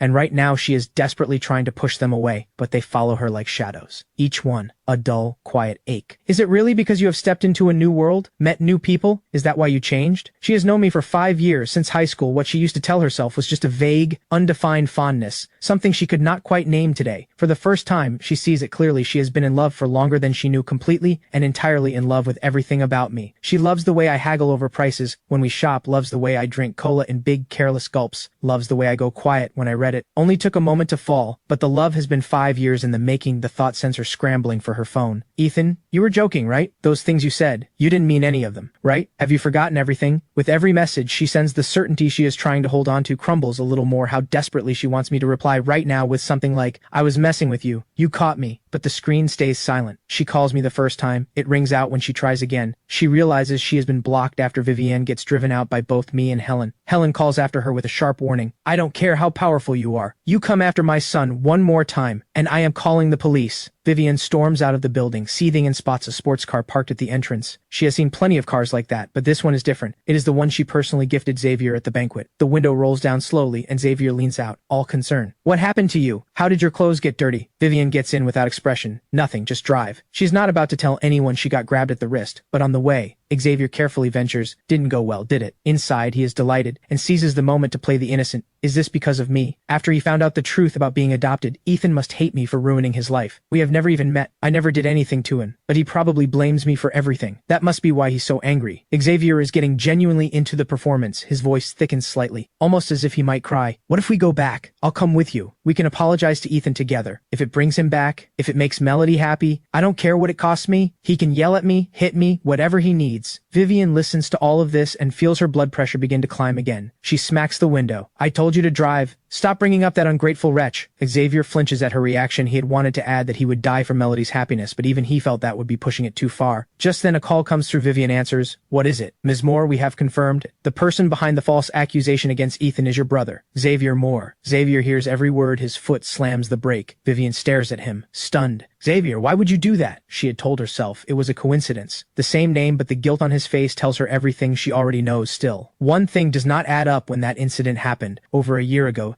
Xavier had not even been brought back to the Moore family yet. "Why are you accusing me? What would I even have to gain? I just told you, if you want Ethan to come back, I'm even willing to go apologize to him." Vivienne hesitates. The truth is, she does not want to dig into this. The real Moore heir has been found. The stand-in is gone and the family can finally move forward. She does not want to tear everything apart again over Ethan. Half an hour later, they return to Moore Estate. The estate's layout had been revised dozens of times by a top-tier designer, from the sweep of the courtyard down to the exact placement of every decorative stone. Every detail, the result of careful, painstaking work. The pavilion in front of the main building faces the entrance directly. Melody, who has been waiting, sees two people step out of the car, and her face lights up before she can stop it. But as they come closer, and she sees clearly who it is, even though the one returning is her real brother, a flash of disappointment crosses Melody's face, because right now, in this moment, the one she was hoping to see was Ethan. Melody starts to say something, but Vivienne raises a hand to cut her off. "Inside. We'll talk inside." The three of them go in together. Melody notices Mrs. Holland sitting in the living room. She already looks deeply uncomfortable, and when she sees Xavier, she begins to shake. Vivienne dismisses the other staff, then turns to Mrs. Holland, stone-faced. "You signed a confidentiality agreement. What you did is a betrayal of this household. If I take you to court, everything you have ever earned will not be enough to cover it." Mrs. Holland trembles so hard she can barely stand, and before anyone even asks, she confesses everything. It was Xavier who gave the orders. He had told her to find a girl willing to falsely accuse Ethan of harassment, and the hush money had been transferred by Xavier himself. The words hit Melody like a bolt from above. She cannot make sense of why Xavier would do this. That was over a year ago. How could Xavier have had anything to do with it? But the facts are right in front of her. Melody stops trying to untangle the timeline and turns on Xavier with fury. "Why would you do something so cruel? Do you have any idea what that did to Ethan?" But before she can finish, Vivienne slams her palm down on the coffee table. "Enough! Haven't we had enough chaos in this family? Melody, he is your real brother. He went through years of hardship out there. No one looked after him. No one cared for him. Can you not give him a little understanding? Why are you always defending someone who was never even part of this family?" Those words leave Melody stunned into silence. She tries to gather herself and push back, but Butler Hayes quietly intercepts her nearby. Xavier lets out a private sigh of relief. He had braced himself for serious consequences and cannot believe Vivienne is letting it go like this. Vivienne raises her hand, but in the end does not bring it down. No one is to speak of this again. As far as she is concerned, she has already apologized to Ethan for this. The whole mess was settled long ago, and there is no point in tearing the family apart over someone who was never truly one of them. What matters is that the family lives in peace. As for why Xavier had done it, Vivienne has a rough idea. For years, she had been searching for her real brother, tracking down and checking countless adoptive families. About 2 years ago, she had reached out to Xavier's adoptive parents asking about the boy they had taken in, but something had gone wrong along the way, and it took another year before she got a definitive answer. During that year, she had been in contact with them multiple times before finally confirming that the boy was Xavier. They went through the DNA verification process and brought him home, in all likelihood. During that stretch, Xavier's adoptive parents had told him what was happening. As for his motive, she puts it down to insecurity. Finding out there was someone sitting in his place acting on impulse and doing something foolish. She can understand it watching Vivienne brush it all aside so easily. Melody suddenly understands a great deal. Vivienne's prejudice against Ethan goes all the way to the bone. Ethan had been punished mercilessly over this accusation. In Vivienne's version of events, he had been cast as irredeemable. Now Melody finally understands why Ethan refuses to come back under any circumstances. It is all right there in front of them. Vivienne will not even bother to clear Ethan's name, give him back what she took from him. How could he ever want to come back? "Melody, go wash your hands. Dinner is ready." "I'm not hungry." Melody says it flatly and walks away. On the way back to her room, something suddenly strikes her. Is the false accusation really the only thing Xavier did? The more she thinks about, the more uneasy she becomes. In Ethan's final year at Moore Estate, it seemed like trouble followed him constantly. Whatever patience Vivienne still had for Ethan was completely exhausted during that year, and it was just days before Xavier came home that she made that cold and final decision the next morning. traveling staff from the streaming platform show up at the door. They want to film a live stream documentary following a musician's daily life. It is part of the 4 million contract. I am now at the top of the piano world, and combined with the show's existing audience, the moment the stream goes live, the viewer count is already closing in on 10,000. Is this really where Ethan Moore lives? Are they sure they have the right address? They must have the wrong place. This neighborhood looks like a scrapyard. This is where a star lives? Honestly, the earlier episodes of this show were pretty real. Let's not jump to conclusions yet. I pushed the front door open shortly after having been through a round of online harassment before I know exactly how vicious it can get, so I made sure the apartment is empty today. Just me, no family. The host takes one look at me, and something flickers in his expression. Is this really the piano prodigy who just pulled in 4 million? The young man in front of him is dressed like he got dressed in the dark. A plain crew neck sweatshirt, worn cropped trousers, and a pair of no-name running shoes. The whole outfit probably adds up to less than $30 in all his years hosting this show. Other musicians who dressed casually were still head to toe in high-end luxury brands. Some even brought their own stylists. Someone like me is a first. The comment section loses it. Ha! This is literally my wardrobe. I looked up the exact items. His whole outfit is maybe $6. Just made 4 million and this is what he wears? Is the penny pinching really necessary? The host runs through the standard professional questions asking about my creative process and inspiration.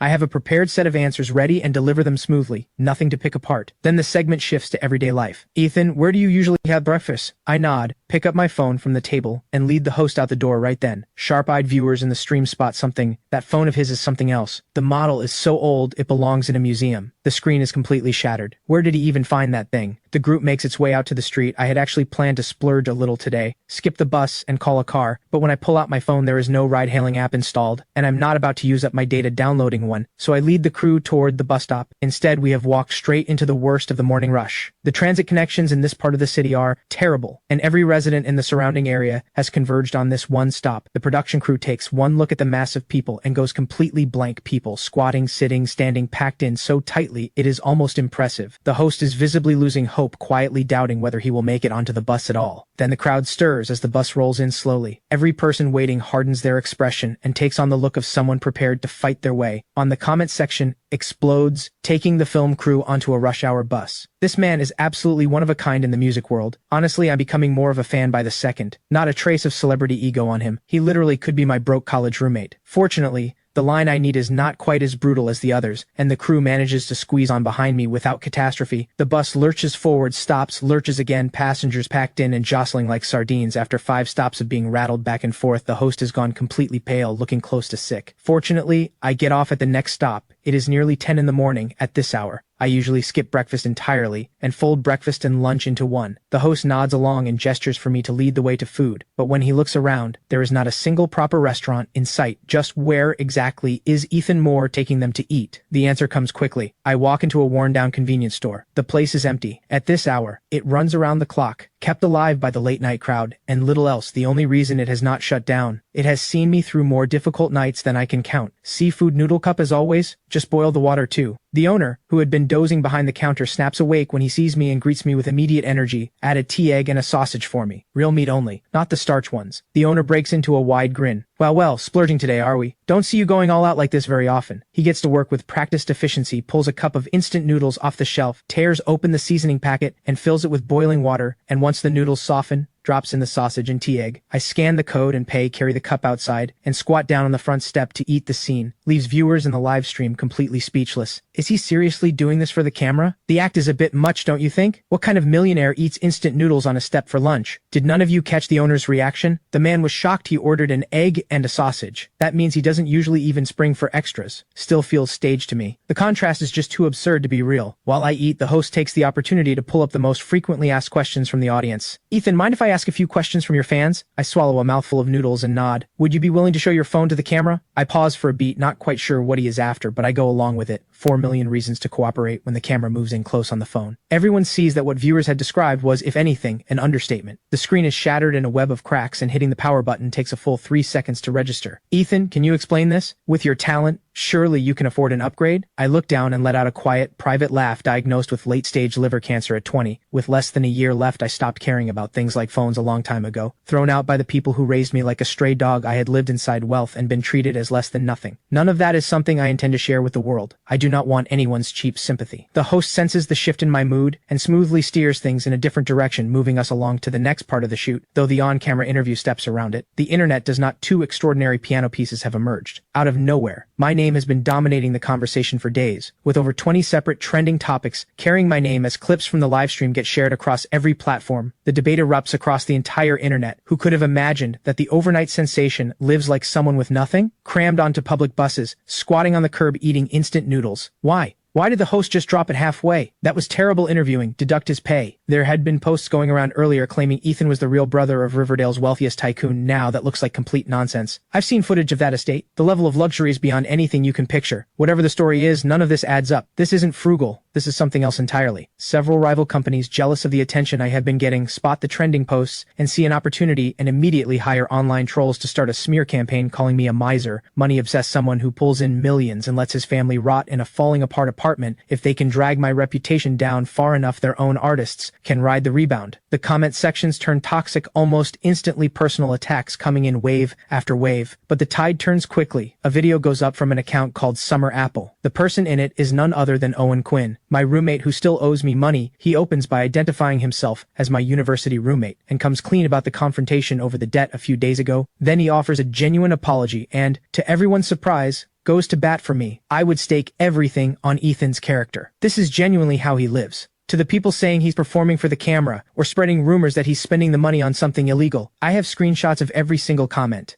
If Ethan decides to take legal action, I'll be his witness. I've already spoken to a lawyer. We're ready. Owen then sets the record straight about my background. Ethan was the adopted brother of Riverdale's wealthiest family, yes, but he was only ever an adopted child. He has since returned to his biological mother. His mother spent years searching for him. There was even a local news segment about her search. I have no doubt he is saving every cent for his family. I genuinely cannot understand the filth some of you are putting out there. The video ends there because Felix Quinn had paid heavily to boost it, and it shoots straight to the top of trending. Felix had been watching my name climb the charts all week with growing dread, terrified that once I had this kind of platform, I would remember what happened at that restaurant, and one post with the chat logs would be enough to end his brother's career, so he had pressured Owen into recording the video as a peace offering. Felix is fairly satisfied with how it turned out. The tone was sincere, and the timing was right, and for now, the knot in his chest loosens slightly. The video causes a wave viewers dig up old news reports and find the coverage of Helen's years-long search for her son. For the first time, people begin to understand the weight I have been carrying. The streaming platform puts out a statement at exactly the right moment, announcing that the full copyright payments for both of Ethan's pieces have been transferred in full to his mother's personal account. That move flips the entire narrative. The smear campaign by the rival companies backfires completely and instead drives a surge of loyalty toward me. I have not posted a single thing, and my account gains 500,000 followers overnight. Watching the viewers pour into the live stream, the screen filling with messages of warmth and encouragement, I go still for a moment,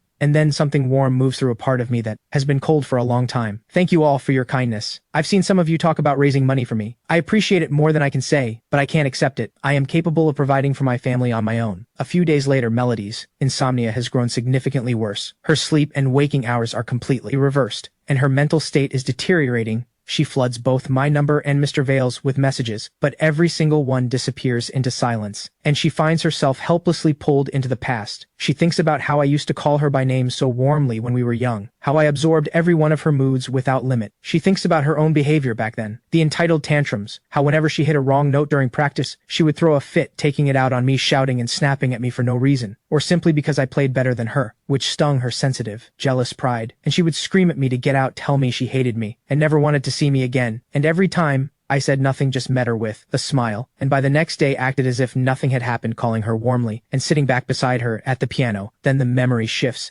to the day I came to her and apologized on my own. The image cuts into Melody like a blade, and with it comes the devastating certainty that nothing can be undone. Ethan, how did you become so cold? You used to be so gentle. I know I was wrong. Why won't you leave me even the smallest way back? Melody's tears spill over. If she had known the truth back then, known that I had gone out in a blizzard to beg her teacher to give her that chance, she would never have agreed to drive me out. Not for anything, she would have fought for me with everything she had. But Melody understands now, with a hollow kind of grief, that even yesterday, when Vivienne had the full truth in front of her, she still refused to clear Ethan's name, and Melody had been too weak to stand against her. And beyond that one four hands duet performance, Ethan had done countless things for her. In the shadows, things she is only now, after losing him, beginning to see. The thought of it makes Melody shake as she cries, tears falling without stopping. She wipes her face, roughly grabs her phone, and opens the chat with Mr. Vale. The profile icon is still gray. The longer the silence goes on, the more certain she becomes that Ethan and Mr. Vale are the same person. Her fingers tremble as she scrolls back through the old messages, reading every word of encouragement Mr. Vale had once written to her when her first original song had swept the new music charts across every streaming platform. She had rushed to tell Mr. Vale the news. He had congratulated her, and then delivered a firm warning: one hit is nowhere near enough. If you can't follow it up with a second song and a third, the audience will forget you before you know it. This industry is full of people who burned bright for a moment and then disappeared into the crowd. Melody has achieved everything she set out to achieve, and those words feel more true with every passing year. They also fill her with a terror she cannot shake, the fear that her talent will run dry. She had planned to lock herself away and write, but her mind is a fog. She cannot produce a single chord,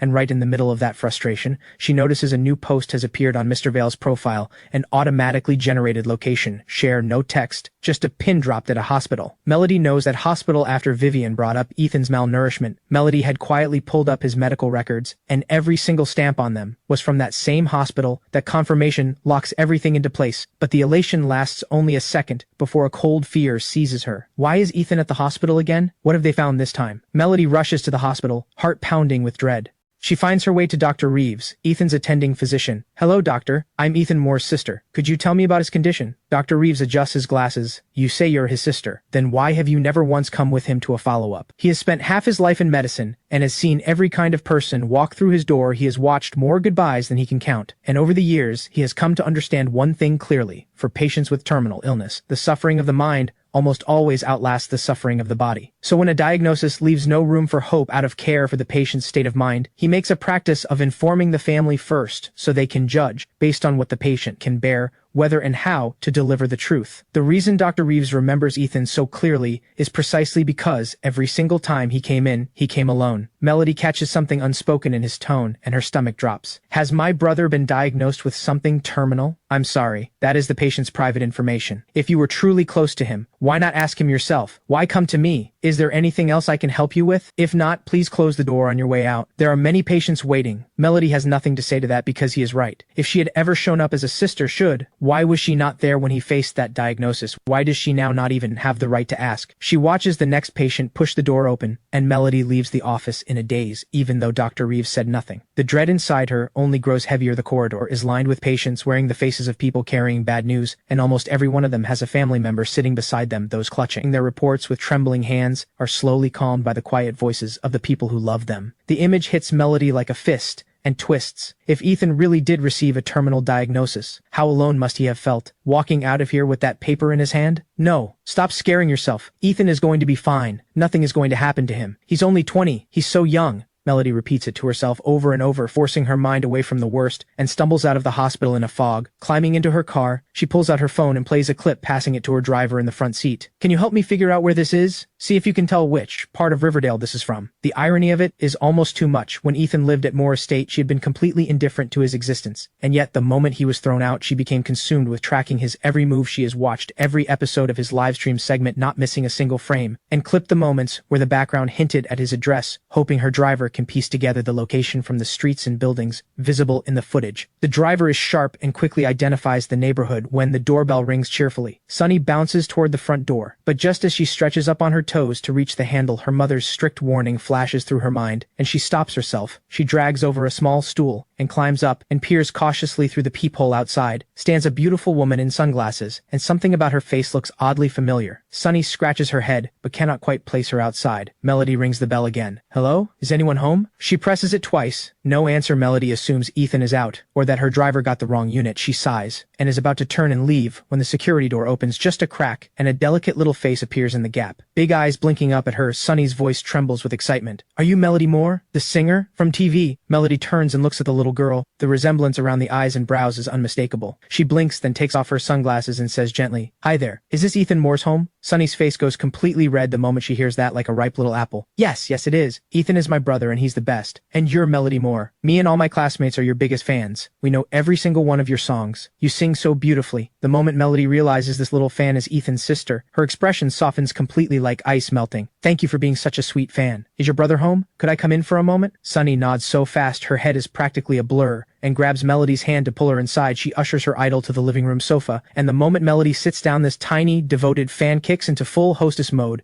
She runs to the fridge for juice, then digs through every cabinet to pull out the snacks she's been saving, the ones she usually cannot bring herself to open. As a singer who watches her diet, Melody almost never touches snacks, but she likes this little girl so much that she makes an exception and tears open a bag of chips and crunches through them together with Sunny. But during the light, cheerful conversation, Melody notices something, the faint trace of dried tears at the corners of Sunny's eyes. She has clearly been crying alone. Not long ago, Melody pulls out a tissue and asks softly, "Did something happen? Are you upset about something? You can tell me anything. I'm a big star. I can definitely help sort it out." At those gentle words, Sunny's lip trembles and she bursts into tears. The sudden outburst catches Melody off guard and she quickly pulls the girl into her arms. Hey, no more crying. You are the sweetest little thing. Your brother is practically famous now. If anyone at school gives you trouble, you go straight to your brother. He and I will sort them out together. While she is still comforting her, Melody's eyes drift to the coffee table where an old phone sits with its screen still lit from the model and the worn cartoon case. It looks like an old backup phone Helen left at home so she could stay in touch with Sunny. The screen is open on a parent group chat and messages are still flooding in. Something tells Melody this chat has everything to do with why Sunny was crying. She picks it up without hesitation and sees a pinned announcement sitting at the very top. "Good evening, parents. In the spirit of honoring our teachers, the parent committee has decided, with Teachers' Day approaching, to organize a dinner in appreciation of our devoted teacher, along with a selection of fine gifts to express the gratitude of all the families in our class. The total cost will be divided equally among all 43 families. Each family's share comes to $93. Please confirm and transfer your contribution at your earliest convenience." Curled against Melody's side, Sunny lets everything out. "Am I really just dumb?" she asks. "My teacher calls me stupid in front of the whole class every single day. She threatens to have me expelled." Melody's brow snaps together at Sunny's age. She is barely through the early years of primary school. 9 years of compulsory education is the law. What authority does a primary school teacher have to threaten a child with expulsion over grades? Could it be that Helen had not paid into the group's pockets, and Sunny was being made to suffer for it? Melody strokes her hair gently. "You are not dumb. I think you might be the smartest kid I've met. That teacher is just trying to scare you. A child as thoughtful and well-behaved as you? The principal would never let that happen." At those words, a small light comes back into Sunny's eyes, but it fades just as quickly under the weight of doubt. "But the teacher is really mean. She's made me stand in front of the class several times this week. She tore up my workbook in front of everyone. Said I was hopeless. Last week she moved my seat to the very back corner. Said a bad student like me belongs next to the trash bin." Melody listens with her jaw tight and her blood rising that a teacher could sink this low. Her own difficult childhood has taught her firsthand how devastating the wrong environment can be to a child's sense of self. To tear down a child's confidence this deliberately and call yourself an educator. But what is the grudge? What could a child possibly have done to deserve this kind of targeting? Melody cannot make sense of it, who hates a sweet, obedient little girl. Gently, carefully, Melody draws the full story out of Sunny. At every class meeting, the teacher drops hints about her after school tutoring sessions, pushing students to come do their homework under her supervision. "But the fees are so expensive. I know how hard mom works just to get by. I didn't want to add anything extra on her, so I never told her." Everything clicks into place for Melody. Between this and the group chat demanding money for gifts, the teacher's motive becomes crystal clear. Looking around the small but tidy apartment, Melody feels the weight of it. The years Helen has spent raising 2 children alone. Sunny clearly understood the family situation,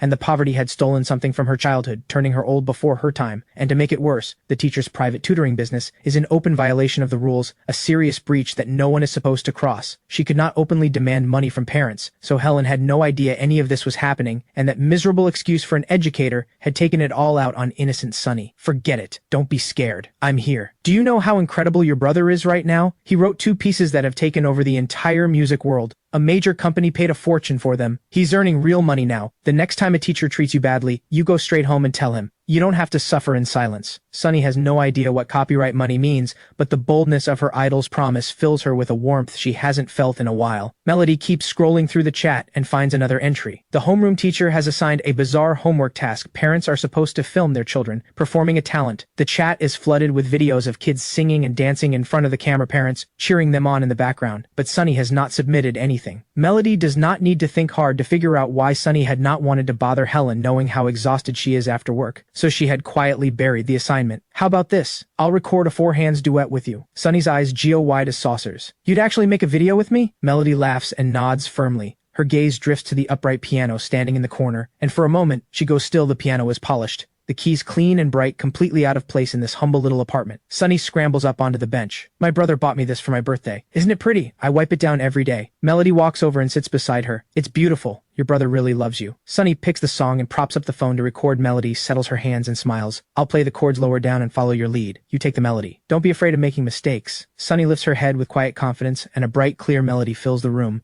Melody's vision begins to blur in Sunny. She sees herself, the version she was once so proud of, the same slender, delicate fingers, the same soft, pale arms, the same unself-conscious confidence in front of a lens, and the music stirs something buried deep. The memory of the conservatory's brutal selection process surfaces, and the image of what Ethan had gone through to fight for her spot out in a heavy snowstorm, kneeling on the frozen steps of the concert hall, shaking with cold, like someone with nothing left to lose. Are you okay? The piece has ended, but Melody's hands are still hovering over the keys. Frozen Sunny's voice pulls her back. Sorry, I got lost in my thoughts. You played beautifully. You have real talent. But right in the middle of that warmth, Melody's phone starts vibrating like it is trying to escape her pocket. She answers, barely gets out a word, and her manager's voice comes through in a full volume fury. Where on earth have you been? Don't tell me you forgot. Today's shoot. The entire crew is standing there waiting for you. The shouting jolts her. She glances at the date on her phone, and it hits her the past few days of sleepless nights and emotional chaos had stripped her of all sense of time. She fires off a string of apologies and promises she is on her way, then hangs up and starts pacing in a panic. She is completely stuck. She had already asked Sunny, but Sunny had no idea when Ethan would be back if she stayed. It could be midnight, but the production crew cannot wait another minute. Just as she is scrambling to say goodbye, her eye catches something in the bin beneath the coffee table. An empty medicine bottle. She picks it up and turns to Sunny. What is this? I was sweeping under my brother's bed earlier and found the empty bottle, so I threw it out. Melody turns the bottle over to look at the label, but the label has been peeled off completely and deliberately. Something cold settles in her chest. She takes a photo and calls a senior professor she knows in the medical field. He enlarges the image and studies it carefully. The label's been removed too cleanly for me to be certain. I can't give you a definitive answer, but based on the bottle shape and the color of the remaining packaging, this looks like a high-strength liver prescription. The words liver prescription land like a stone, and the dread that has been building inside her hardens into something final because Ethan's high school medical report had been explicit: severe hepatitis caused by malnutrition. Is there any way to tell exactly what it is? Try this. Put the opening close to your nose and smell what's left. Melody unscrews the cap and breathes in deeply. A sharp, overwhelming bitterness hits the back of her throat. It travels from the nose straight down into her chest. It's hard to describe. It's complicated, but just smelling it makes my throat feel bitter. Bring the bottle to my lab. I'll run the residue through the instruments and we'll know exactly what it was. Meanwhile, in the editing suite at the streaming platform's Riverdale office, Ethan, what do you think of this cut? Does this version match what you had in mind? The editor pulls up a few highlights from the live stream and turns to me for feedback. I open my mouth to respond when a fierce, clawing itch surges up from deep in my throat and I break into a coughing fit. I cannot hold back. It tears through me like something inside is coming apart. The violence of it frightens everyone in the room. Water. I manage to get the word out and fumble through my pockets with shaking hands. A woman beside me passes me a cup of warm water, and I take it, trembling. I force a handful of suppressants down my throat. Nash Carter stands nearby, his brow deeply furrowed. He wonders if he is imagining things but looking at someone who is only 20. He senses something that does not belong. The heaviness of a life, running out. The color that had flooded into my face during the coughing is fading fast, and what is left tells him this body is in far worse shape than it should be. His eyes fix on the bottle. I am gripping in my fist. The markings have clearly been removed on purpose, but even a blind man could tell this is not a cold remedy. The questions piling up inside Nash Carter grow heavier by the second. Ethan had been a son of one of Riverdale's most powerful families.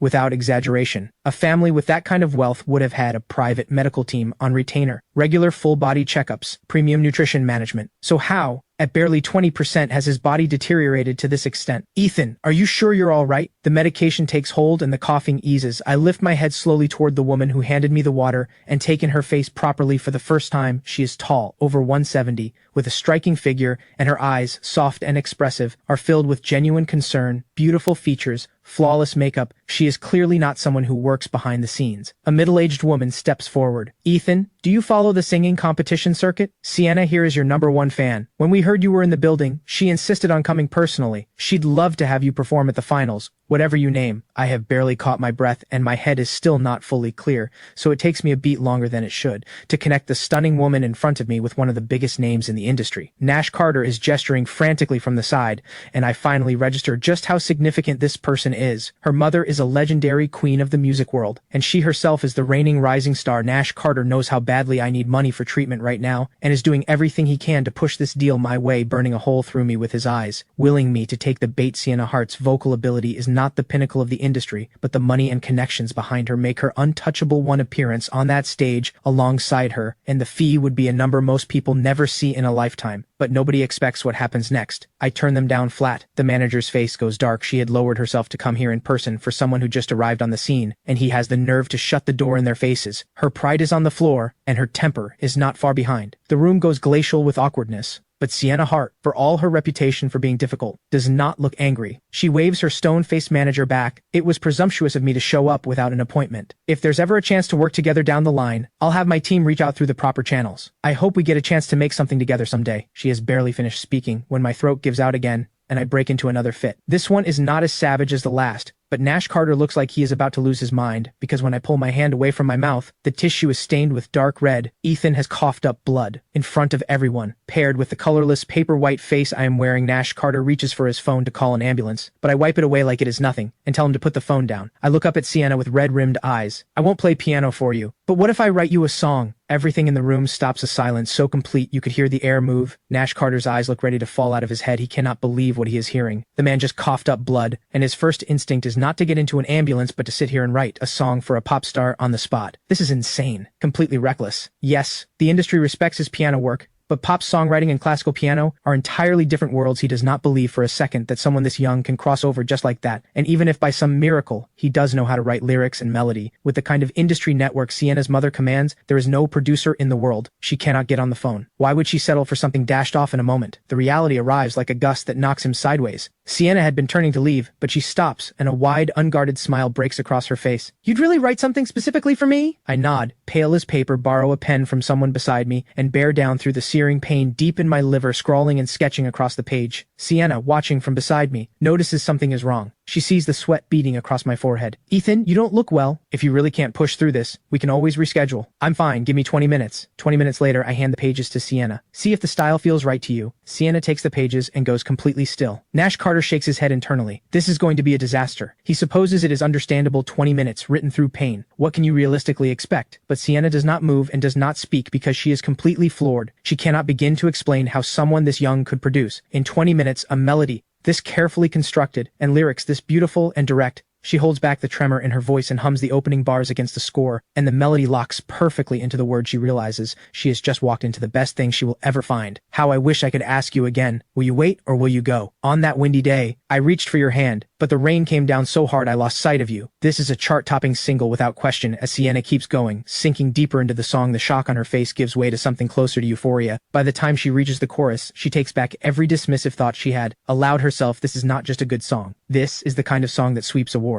Is this really mine? She asks, her voice unsteady. Am I really allowed to have this? She is trembling. Every song she has released since her debut does not come close, and she has fallen for this one completely. I give a flat nod. Of course. Pay the right price and it's yours. 3 days later, the singer finals open at Riverdale Sports Center backstage. The floor director turns to Sienna. Sienna, it's almost time. Your track for Tomorrow Never Comes is locked and ready. Do you want to run through it once before you go on? Sienna shakes her head without hesitation. I'm not singing that one. The declaration hits the room like a thunderclap. The floor director nearly drops his radio. Tomorrow Never Comes is Sienna's signature weapon. The song that has owned the charts tonight is the grand final, streaming live across every platform, and her fiercest rival Melody Moore is in the next room getting ready. Everyone had assumed Sienna would bring out her biggest weapon and go to war, and yet here she is, 10 minutes before showtime, pulling the rug out from under everyone. She ignores the director's meltdown completely and forces the production team to swap the song. I follow Sienna to the backstage control room and begin tearing through the live band arrangement with surgical precision, which bar the drums need to come in to build the energy, where the ethereal backing vocals should layer into the chorus. I give every instruction without hesitation, and the seasoned musicians around Sienna are left staring in disbelief. Every adjustment I make lands with startling precision, perfectly matched to the melancholy heart of the song director. Sullivan cannot contain himself any longer. Did you write this piece yourself? I don't think we've been introduced. He looks me up and down like he is trying to classify something he has never encountered, and the more he looks, the more familiar the pale, sharp-featured face becomes.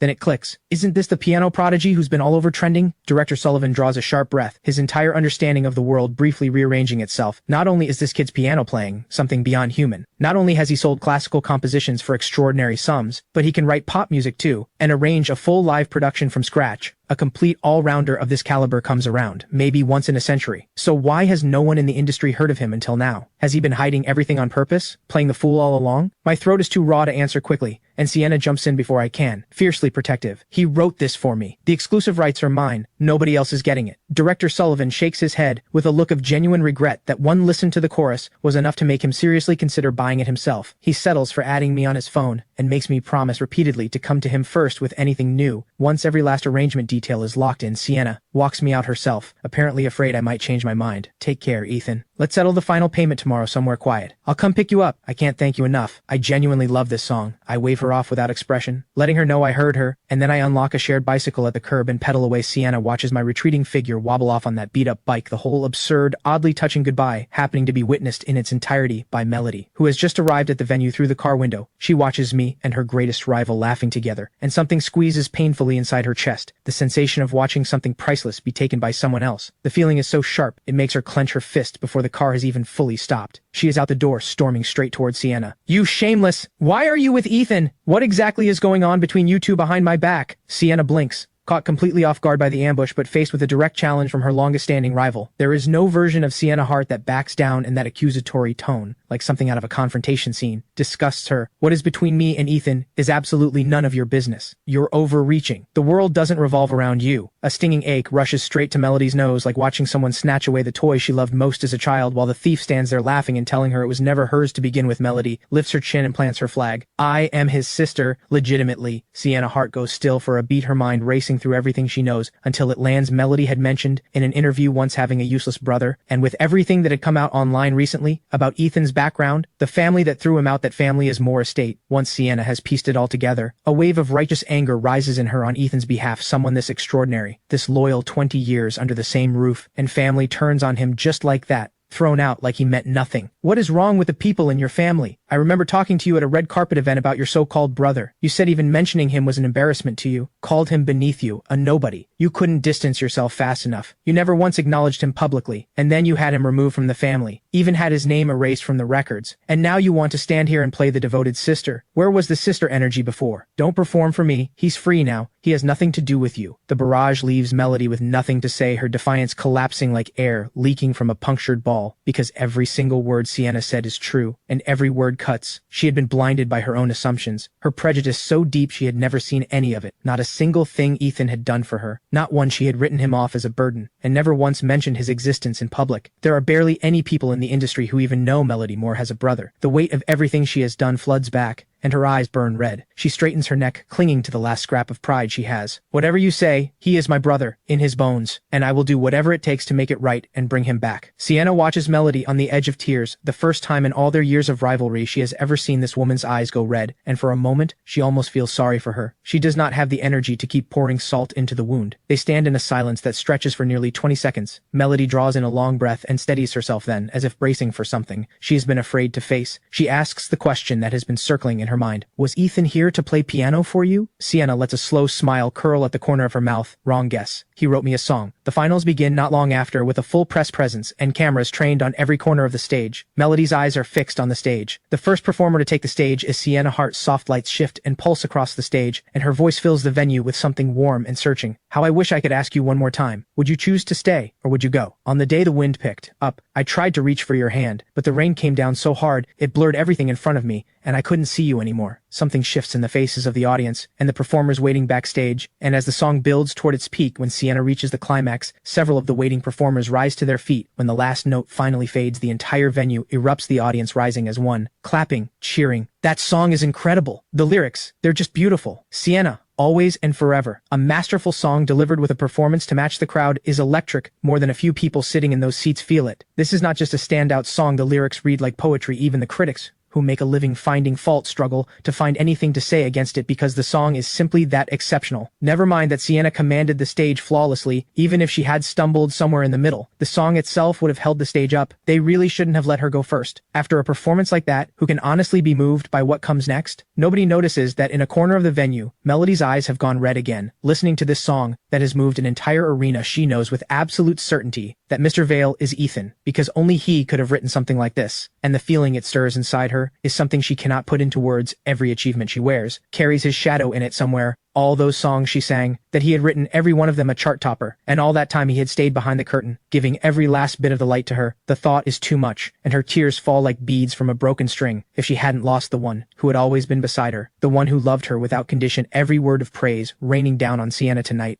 and Sunny Day itself. All of it would have been hers. The lights are blazing on center stage, and when Melody takes the stage, the applause that greets her does not stop. Some of her most devoted fans are calling her name at the top of their lungs. They have watched her transform from someone overlooked into the reigning queen she is today, and so many of them see pieces of themselves in her journey, but none of them have ever stopped to wonder how she got here. They have simply assumed that Melody Moore built all of this on her own, but the woman standing on that stage right now is somewhere else entirely. She is thinking of the encouragement Ethan gave her over the years of the competition, where she was eliminated in the very first round cut without mercy, and how he had written a song specifically for her to tell her that when she felt like stopping, she should not in the audience. People sit up straighter. Many of them are expecting her to surpass what came before hoping she will outshine Sienna, but it becomes clear quite quickly that they have hoped for too much. The song Melody performs tonight is one she released months ago. The performance is visibly affected by everything weighing on her small imperfections that most would miss, but the trained ear catches, and like the others, it offers no surprise. Even her longtime fans are not flooding the stream the way they usually do with the word champion. The votes are tallied quickly, and 10 minutes later, Director Sullivan steps forward and announces that the winner is Sienna Hart for her performance of Sunny Day. The moment the words leave his mouth, the stage belongs entirely to Sienna, and she drinks in every cheer, every wave of applause. Melody walks out of the venue like a ghost, because all of this, every bit of it, used to be hers. Vivienne and Xavier had come to the venue. It's okay. You're still incredible. Whatever anyone says out there, I'm behind you. Always. The words reach her and something warm stirs briefly, but right at that moment, a middle-aged man bursts out from somewhere in the venue, wild-eyed and frantic, screaming, "I traveled all this way and paid for a ticket. And this is what you give me?" He does not get anywhere near Melody before security has him pinned, but Melody sees something that quietly devastates her. In the instant the man lunged, Xavier had instinctively stepped to the side. The look on Melody's face goes hollow. Ethan would not have moved. Vivienne drives Melody home, then heads out with Xavier to purchase a car, a Rolls-Royce, picked out for Melody when they happen to cross paths with me on the street. A sleek, extraordinarily expensive car pulls up and blocks my way, coming to a full stop right in front of me. Vivienne and Xavier step out. Vivienne has decided this is the moment for Xavier to apologize to me, to put that old matter to rest so she can stop thinking about it. A flicker of contempt crosses Xavier's eyes. First, he finds the idea of speaking to someone like me beneath him, but if this apology keeps me away from Moore Estate for good, he decides the performance is worth it. About what I did, the false accusation, that was wrong of me. I had reasons I couldn't explain at the time. I made a foolish mistake in a moment of weakness. If you could find it in yourself to let it go, you can yell at me, hit me, whatever you need. And the others, they hope. He does not get to finish. I shove him hard. He staggers and nearly goes down, the color draining from his face, his body instinctively pulling inward. Vivienne steps in front of Xavier immediately. "What do you think you're doing? Have I been too lenient with you?" The swiftness of it has genuinely stunned her, an outsider, raising his hand against one of them. Don't blame him. He has every right to be angry. This is my fault, all of it. Xavier steadies himself and puts on his most pitiful face, which only makes Vivienne angrier. At me, look at yourself, pushing people around. It's embarrassing. Who could possibly warm to someone who behaves like this? Apologize to your brother right now. She is back in her lecturing posture, and I look at her the way you look at someone who has lost the plot entirely. I give her the flattest, most unimpressed look I have. "Ms. Moore, you never liked me much when I was behaving either. And are you deaf? Xavier himself said I could hit him if I wanted. So what exactly are you jumping in for?" Vivienne is so furious she can barely breathe, but she cannot find a single word to use against me. Back when I lived at Moore Estate, I had done whatever they wanted and never fought back, and they had resented me anyway. And because of the prejudice she had always carried, she had not exactly been gentle with me herself. I understand you feel wronged, but you cannot go around shoving people. That kind of behavior is unacceptable. I cannot be bothered to argue further, so I get back on my bicycle and ride the fact that I am simply leaving in rages. Vivienne, further, stop, right now. If you ride away from here today, don't ever expect me to acknowledge you as family again. She delivers this in full fury, and I pause on the bicycle, which makes Vivienne's pulse slow slightly, but what happens next drives her fingernails so deep into her palm she nearly draws blood. I raise my middle finger at her, without turning around, and cycle away without looking back once across the city. Claire has been watching the finals online. The praise for Sienna Hart is overwhelming beyond the admiration for the performance itself, and the astonishment at the quality of the song. There is one trending topic that carries a different kind of energy: Sienna Hart and the piano prodigy. An unusually close dynamic photographs of them walking into the venue side by side, and Sienna personally walking him to the door on the way out. The reason this topic caught fire is the photos attached below shot from a particular angle. They appear to be standing nearly pressed together as they enter. The second photo shows Sienna with a radiant smile waving goodbye to me. Claire looks at Sienna's poised, beautiful face in the photograph and remembers something I once said to her, and every last beautiful thing she had been holding on to seems to crack at once. Then she sees the official release images: Sienna standing quietly on stage, lit by several beams that fall perfectly on her, her gown catching the light beautifully, and down below, me and a few others with headphones, watching the rehearsal with full concentration. The comments under these photos are already piling up. The most liked comment is only 2 words: perfect match. Further down, someone claiming to have inside information walks through the entire story of how I won Sienna over In a comment that runs to hundreds of words, a genius composer 20 years in the making produces a masterpiece. Every singer fighting for a chance, every platform begging to collaborate, and he turned every single one of them down. Because he told the world, this song was written for one person alone. Claire thinks of a memory she had worked hard to get 2 tickets and dragged me along to a concert. The venue had been packed with pink glow sticks turning the whole night sky that color, and the singer stood under a silver light leading the whole crowd in song. She had thought it was the coolest thing she had ever seen, and without really thinking, said out loud, if I could ever do something like that someday, hold a concert that was entirely mine. I had turned to her with complete seriousness. Then first you need a song that's yours. Here's what I'll do. I'll write you a song someday, a legendary one, the kind every singer will fight over, and it will be written for you alone. She had found my confidence a little startling at the time, but looking at my face, completely earnest, she had actually believed me. She had blushed and said she couldn't sing to save her life, that she would need to practice first, otherwise she'd waste a perfectly good song. But everything is different. Now, I did write a song for one person, and that person was not her. The moment that thought finishes forming, the ache that has no name rises in her chest again. She opens our chat window without thinking, and compared to every photo online that had twisted something inside her, nothing stings quite like this. My messages are still unread, still unanswered. The last thread she has been holding onto snaps. She removes me from her contacts and buries herself in her blankets and cries until she has nothing left. The dull, persistent ache makes Claire wish she had never met me at all. She thinks back to middle school when a boy in her class had given her a love letter and her mother had sat her down and said, with great seriousness, if you don't focus on your studies, you'll end up back in that small town with no movie theaters. The kind of place the artist you love would never set foot in. Claire had taken every word of it to heart and treated the idea of early romance like poison. She had torn the letter apart in front of that boy, and from that point on kept a deliberate distance from everyone until she met me in the life plan Claire had quietly built for herself. She would stay single until her career was stable, and then, at the right age, through a well-meaning introduction from someone in the family, she would find someone steady and dependable. But I had made her careful in a way she hadn't expected, suddenly conscious of how she looked, pulled toward the desire to answer every message, to keep the conversation going, experiencing for the first time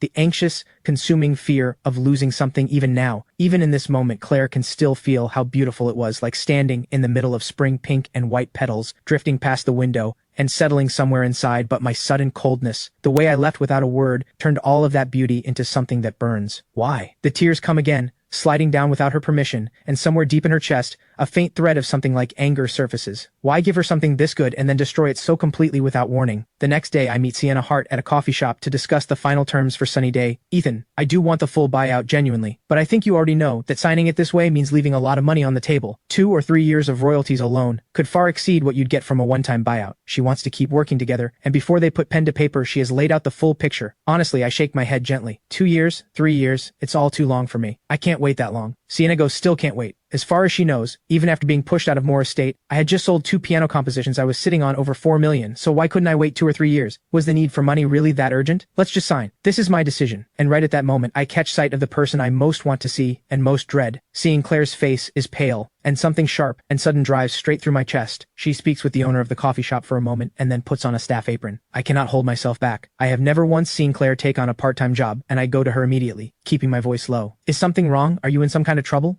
I can lend you money if you need it. I stop myself, remembering how deeply her pride runs, and quickly soften my approach at the sound of my voice. Claire's whole body goes still for just a breath. Then she catches sight of Sienna Hart not far behind me, and in her mind the image assembles itself. The two of us laughing, close, easy, and every feeling she has been holding down for days breaks free. Stay away from me. I don't need you involving yourself in my life. The force of it sends me stumbling hard to the ground. Sienna rushes over and helps me up. Cold sweat has broken out across my forehead, and staying upright takes more effort than it should, but I keep insisting over and over that I am fine, that I just lost my footing, that it was my own fault. When Claire sees me hit the ground, something in her own body flinches. She had once sat beside me in a hospital after a fight with a stranger in the street, and vowed that next time she would be the one to protect me without hesitation, and yet she has just pushed me to the ground with her own hands. Her instinct is to go to me, but Sienna has already beaten her to it. Claire's eyes burn red as she shoves through the door and runs back at the table. Sienna cannot hold back. Ethan, are you actually all right? Is there some kind of misunderstanding between you two? She has already pieced together that we were something more than friends couples argue. It happens. I wave her off and try to speak, but my throat seizes and a dry cough escapes before I can stop it. This time Sienna sees the blood on the tissue clearly. We're going to the hospital. Now. I had a deflection ready, but the coughing comes back harder, and this time the entire tissue comes away. Red Sienna does not wait for permission. Her phone is already in her hand, dialing emergency services. I stop her by telling her the truth. The doctor diagnosed me with a terminal illness, told me to eat well, rest well, and spend whatever time I have left doing what I want, so I don't leave with regrets. The words hit Sienna like a physical weight, and her hand freezes in midair, the phone still in her grip. Then everything clicks into place for her. Why I had said 2 years,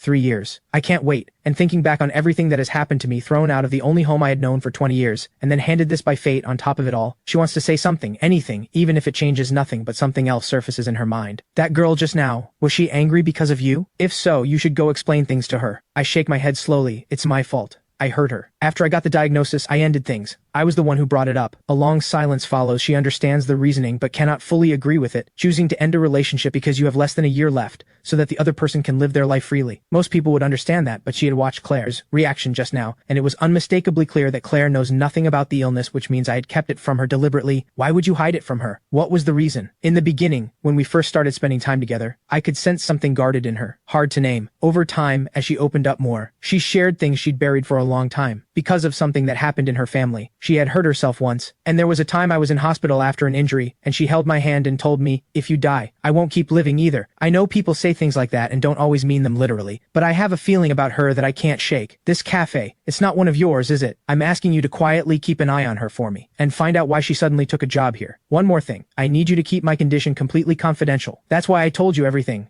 Sienna gives her word, and she means it. The whole tangled story leaves her with an ache she was not expecting, but from a different angle she finds herself quietly envying what exists between us, having grown up inside the entertainment industry from childhood. She has always rolled her eyes at the idea of true love. Sienna drives me home herself, and they pull up just as Melody is arriving. What are you doing here? Melody says, looking at Sienna. Then her eyes land on the blood staining my collar. Where did that blood come from? Are you hurt? She reaches toward my collar to look more closely, and I step back instinctively. Haven't I made myself clear enough? Why do you keep showing up here like this? At those words, Melody's eyes fill instantly. How can you talk to me like that?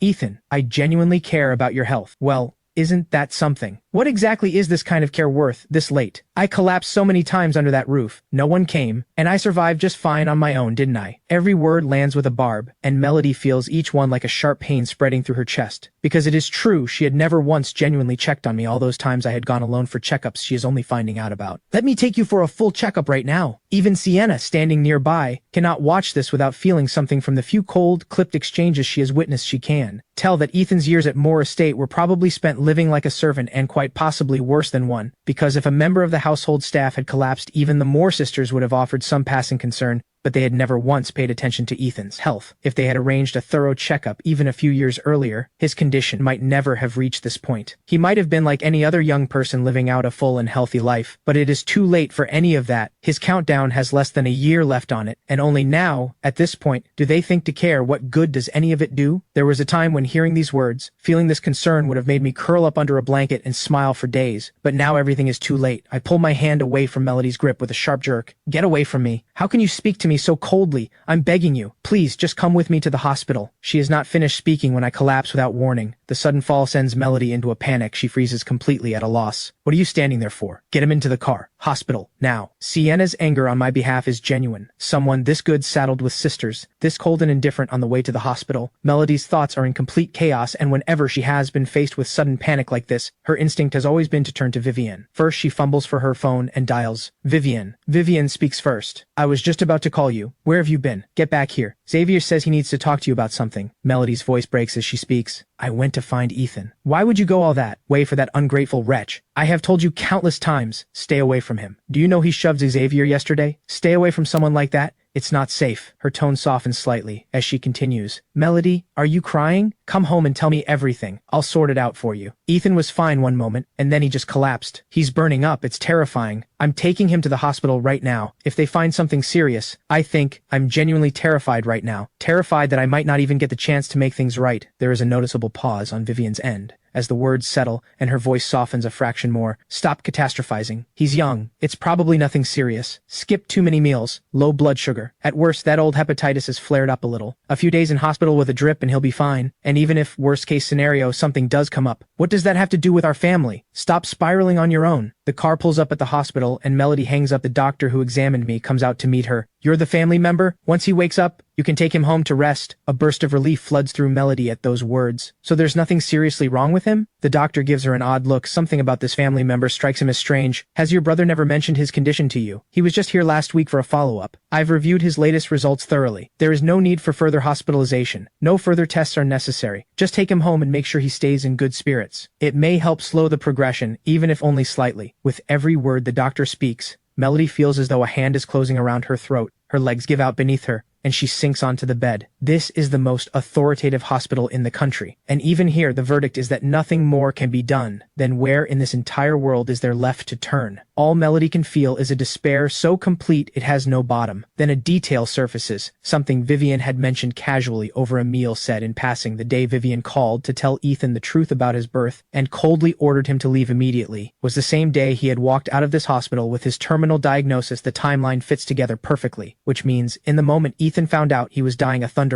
out of a clear sky, he received that call ordering him out of the only home he had. Melody pictures it, and the cruelty of what the three of them did is almost unbearable to look at. In the darkest, most helpless moment of his entire life, they had joined hands and thrown him out without mercy, and he had said nothing, swallowed it all, and carried it alone. Every detail that comes to her breaks something open, and she breaks down completely in the hospital room. The regret is real, and it is enormous. She is furious at herself for the day. Vivienne spoke a few words in her ear, and she cast that vote without a second thought. She hates herself for not seeing sooner what Ethan was, for never turning toward the one who had quietly given everything. If she had paid attention even a little earlier, she would have found the best doctors, spared no cost, would have found the courage to stand up to Vivienne, and fought with everything she had to keep Ethan home, kept him close, kept him safe. But she had been naive enough to believe that if she just kept showing up, I would eventually forgive her, and that once I came back, everything would simply return to how it had been, those evenings playing piano together in the fading light. But the reality in front of her is brutal grief, so acute it blurs everything she looks at,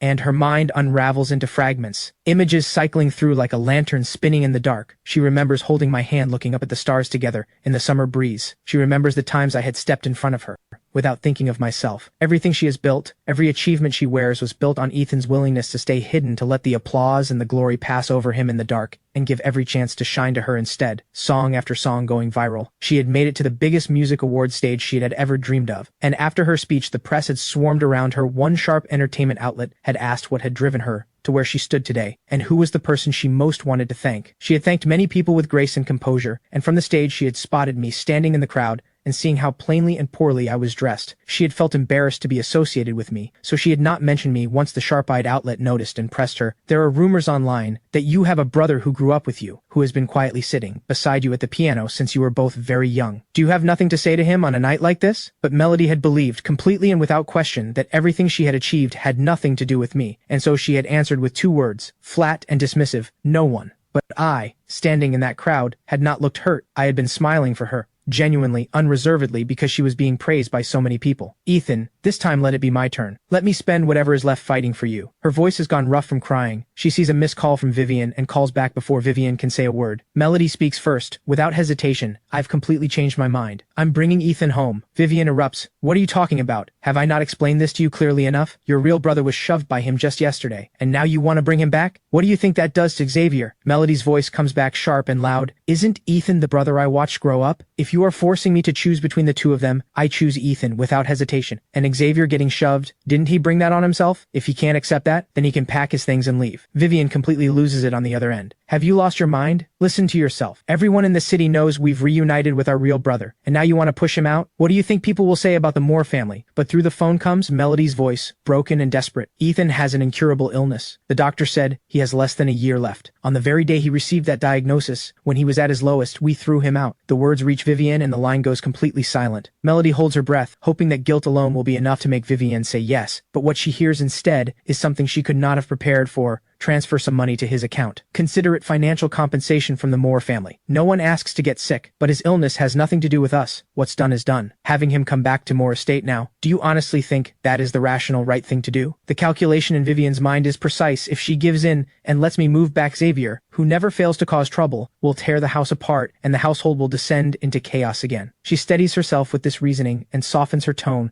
just slightly. "Melody, I'm asking you, stop this. Xavier suffered for years out there. Don't do something that would hurt him, like this." During this entire phone call, Xavier has been standing nearby, listening when he hears Melody say she would choose me over him. He goes pale with rage, his entire body trembling. But when the second half reaches him, and he learns that I have less than a year left, to live. The corner of his mouth twists with a satisfaction he can barely conceal. Every version of you deserve it cycling through his mind, and the only thing that spoils it is why the nuisance is not dying sooner. Why is fate giving him another year? Melody has heard enough. I completely disagree with everything you just said. She hits the end call button hard. At the same time in the hospital room, I stir as consciousness begins to return. Making a small sound, Melody is at my side, immediately eyes red. Ethan, you're awake. Did my call disturb you? I'm sorry. It's all my fault. Once my head is fully clear, I give her one sentence. Yes, now get out. Her breath catches, and she struggles to find air. Please don't talk to me like that. She does not finish. Who exactly are you performing this for? The tears fall from her like something breaking. You're weak. Don't move. I'm leaving. Only when she is gone does the room feel quiet. From the state she was in just now, she has almost certainly found out everything. But it does not matter to me anymore. I have no desire to have anything to do with the Moore family. Melody gets into the car outside the hospital, but does not start the engine. She just sits there. The wind has picked up, dragging heavy rain with it, the windshield covered in beads of water,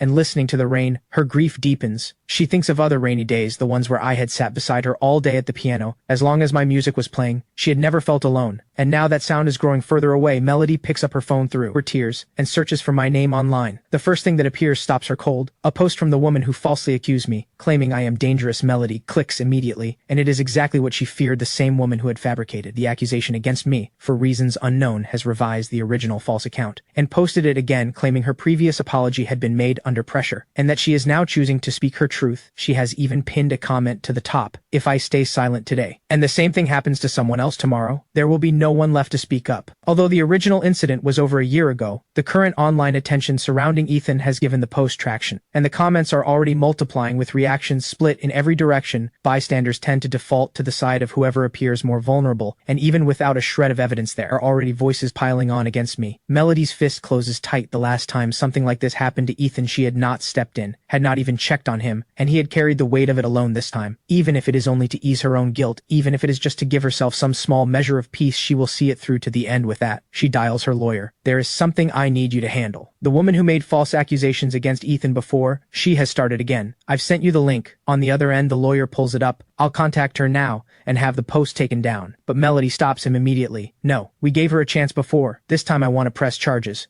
I'm leaving it in your hands. Are you certain about this? Does Vivienne know? Melody does not hesitate for even a second. She has no idea. If she asks, tell her this was my decision. The lawyer goes quiet for a moment. Have the sisters fallen out? But since Melody has made herself clear, he has no reason to hesitate. This shouldn't be a difficult case. I collected a significant amount of evidence back then. Vivienne said she wanted it handled quietly at the time, so none of it was ever used. This time we can use all of it. Everything. Hearing this, a thought surfaces. Xavier was the one who had put that woman up to it. If the case goes to court, would Xavier get pulled in too? But she pushes the thought aside quickly. So what if he does? He chose to do this to Ethan. Whatever comes his way, he brought it on himself across town. The woman in question is sitting back with a self-satisfied look, lounging comfortably on her sofa. She had almost forgotten the whole thing. But over the past few days, she had watched the person she falsely accused suddenly go viral, and an idea had taken shape. She had decided to use the old accusation as leverage and squeeze some money out of me. Her reasoning was simple: people with money don't care about small amounts. Last time the whole thing had blown up and ended with nothing more than an apology, so the reward far outweighed the risk. But I had not responded the way she expected. I had sent back a single word: get lost. The more she thought about it, the angrier she got, so she had dug up the old fabricated post, revised it, and published it again today. Her expectation was that before long I would reach out and beg her to take it down, because nobody with a following doesn't care about their reputation, especially someone with as many fans as me. She had settled in front of the television to wait. Half an hour later, the doorbell rings. She assumes it is a food delivery and goes to answer it, but two police officers are standing outside. You are the person who goes by this name, correct? She blinks and nods slowly. Here is the situation. You published a post online this morning. Someone has come forward with evidence that the content is fabricated. We need you to come with us for questioning. She stands there, completely frozen. It's illegal to post online now? If the content is fabricated and it damages another person's reputation and the view count crosses a certain threshold, then yes, it may constitute a criminal offense. Cold sweat breaks out across her. Instantly, she grabs her phone in a panic and sees that the post's view count has multiplied several times over in the past half hour. Her legs go weak with fright and she sinks straight to the floor. Half an hour later, inside the police station, the lawyer watches her walk in and rises with a pleasant smile. We meet again. Recognizing him, she stops struggling and deflates. The post may have been somewhat exaggerated. Can I just do what I did last time? Delete it and apologize? The lawyer lets out a quiet laugh, and that sound alone makes her stomach drop. Since you've admitted the content was false, let me be straightforward with you. The post has already exceeded 1 million views. We will be proceeding with formal charges. The gravity of the situation hits her, and she turns to the officer beside her and whispers, "What happens if the defamation is considered serious?" The answer breaks her on the spot. If the other party refuses to drop the charges, a custodial sentence is very likely. Then why didn't anyone tell me sooner? I posted at 9 this morning. Why is he only coming to me now? He must have seen it hours ago. He deliberately waited until the views went up and then came after me. Isn't that entrapment? You should be going after him, not me. The lawyer offers no response. The law is the law, and evidence speaks louder than excuses. No amount of complaining changes anything. Though if he is honest, he does feel a small flicker of sympathy when Melody had called him, and he had pulled up the post. It already had significant traction, but if his client wants to press charges, he will do exactly that. The officer steps in. None of that matters right now. Cases like this are typically dropped if the complainant withdraws. If you can obtain their forgiveness, and they agree to withdraw, you'll be in the clear. A thread of hope surfaces in her. She is about to offer a verbal apology, but quickly realizes that will not be enough. After all, she had tried apologizing before and been ignored, so she takes a breath and calls her father, afraid of being scolded. She gives him a carefully softened version of events. 10 minutes later, her parents burst through the door, furious because of the way she had framed it. They believe the lawyer has been threatening their daughter, and their anger tips over the edge. Then, when the lawyer flatly states that no apology will be accepted, the couple decides. Their daughter is finished and lunges forward. The room descends into complete chaos. The two officers in the room cannot contain it. Other officers on duty hear the commotion and rush in before order is restored. The lawyer, having taken a minor hit in the scuffle, stares blankly as he is helped to his feet. He has one quiet thought: they are absolutely, unmistakably related on my end. After speaking with Dr. Reeves, I leave with a prescription for medication to help prevent sudden collapses. None of it is covered by insurance. $20,000. A bottle. After writing the prescription, Dr. Reeves explains why he had not prescribed these before. They do nothing to slow the illness itself, and for most families, the cost alone would be devastating, so he does not recommend them as a matter of course.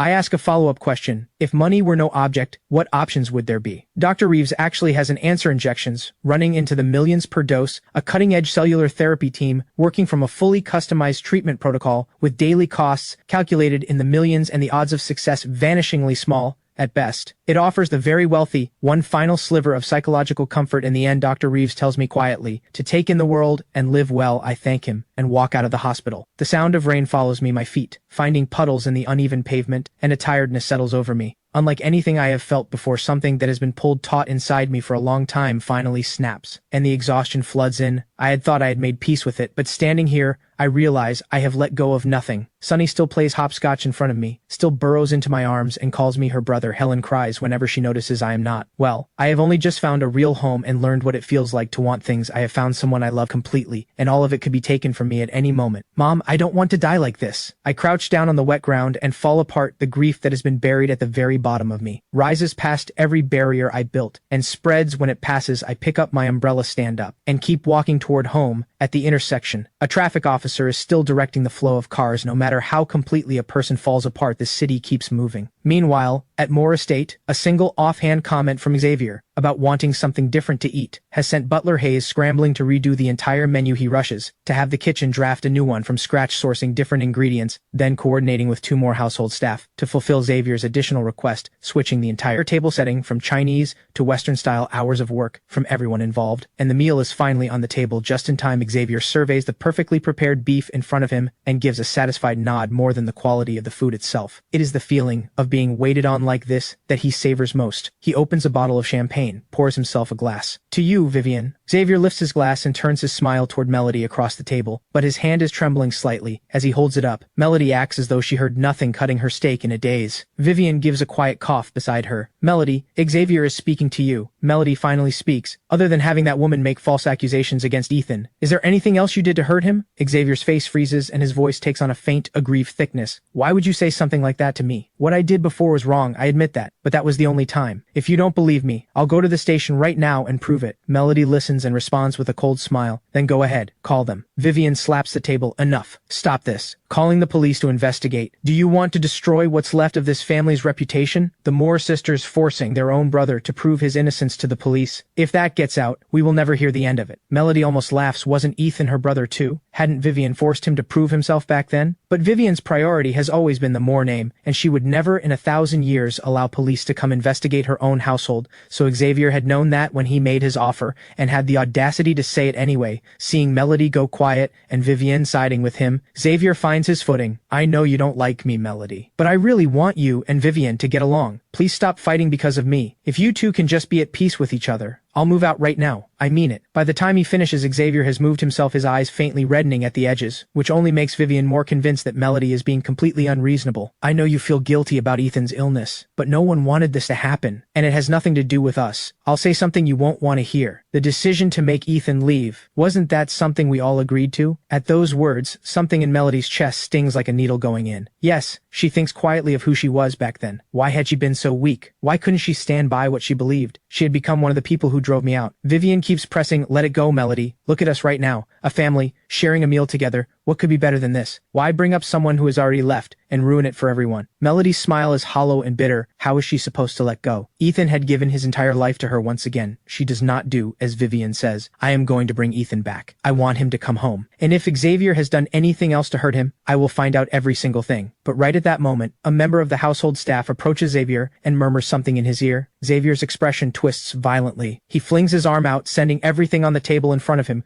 crashing to the floor. Wine splashes across the ground. Butler Hayes lets out a heavy sigh from where he stands. It looks like there is more work ahead. Vivienne startles visibly. Xavier, what is wrong with you? Xavier's eyes have gone red, and he points directly at Melody. Why did you send a lawyer after her? Why are you having her charged? If she names me as the one who put her up to it, what happens then? Did you think about that for even 1 second? Melody has known all along that Xavier was performing, and seeing his real face emerge now, she almost laughs. What happens? Whatever the law says happens. If you get pulled into it, didn't you bring that on yourself? When you decided to do what you did, did you think it through then? Vivienne watches the two of them erupt and feels completely lost. It takes her a while to piece together what is happening. She calls over the staff member who had spoken to Xavier, and what she hears confirms what she already suspected. It goes back to the false accusation against Ethan. But she has to stand with Xavier because he is her real brother. Before their parents died, they had made it clear the Moore name must not be allowed to fade this generation, must hold on to the family's wealth and reputation all these years. Vivienne has carried those words close to protect the prosperity of the Moore family. She has done many things that went against her own conscience, each one compounding on the last like a snowball rolling downhill, and the more she does, the heavier it becomes. But she has no choice but to keep going, and so, with the family's survival always at the front of her mind, after her real brother disappeared, she had brought an adopted son into the Moore household to fill the gap, but because Ethan did not carry Moore blood, no matter what he did, Vivienne could not change the way she saw him, could not rid herself of the deep-seated aversion she felt. And so Ethan had lived in this household for over a decade, like someone at the bottom of the hierarchy. Whatever feeling Vivienne had ever shown toward him was never really family love. It was closer to the attachment one develops for a pet, something that grows from years of simply coexisting. So between Ethan and Xavier, there is no comparison in Vivienne's mind for the Moore name, and for the continuation of the Moore line, she will always stand with Xavier back at the table. Melody's words have left Xavier red-faced. The thought of being implicated, of facing actual consequences, and Melody's threat to remove him from the house turns Xavier's fury rapidly into something darker, but he does not dare direct it openly at Melody, afraid of how Vivienne would react, so he turns it on the room instead,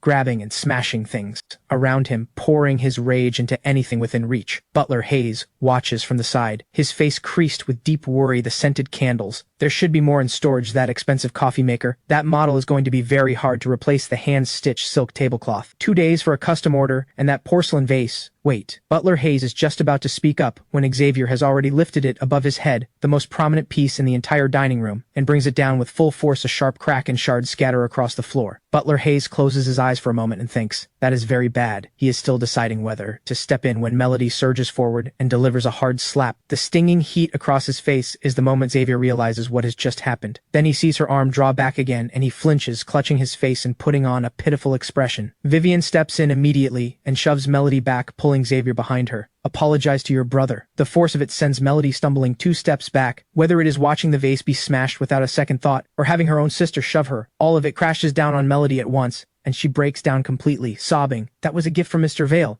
Don't stop me. But Vivienne does not move. Melody, how long are you going to keep this up? Do you really think he meant to break it? I'll have Hayes buy you 10 just like it tomorrow. Now apologize to your brother. Right now. I am not joking. Seeing the savior forces out a couple of tears. I'm so sorry, Melody. I had no idea that vase meant so much to you. It was all my fault. I deserve to be hit. Vivienne casts a pained look at Xavier's reddened cheek, then steps forward and grabs Melody firmly by the wrist, pulling hard. He is your real brother. Melody does not react in time, but her body instinctively pulls back, loses its footing, and she falls to the floor. Vivienne sees it and a flicker of panic crosses her face. Melody, I didn't mean to. Get up, please. Come on. The hand she offers is slapped away. Either he leaves or I do. Melody looks at Xavier with nothing but contempt. That vase was from Mr. Vale, the only gift Ethan had ever given her, and possibly the last one he ever will. That thought breaks her open all over again every birthday she has. Had there always been something from Ethan, carefully prepared, and she had never once treated it as anything. Vivienne hears those words and something in her nearly gives way too. A shimmer of tears rising in her eyes. Melody, why do you have to say things like this? He is your brother. You are his sister. Xavier, also on the floor, can no longer hide the venom in his eyes. He resents that I am still alive, clinging to one more year. Why am I not dying right now? He resents Melody for taking the side of an outsider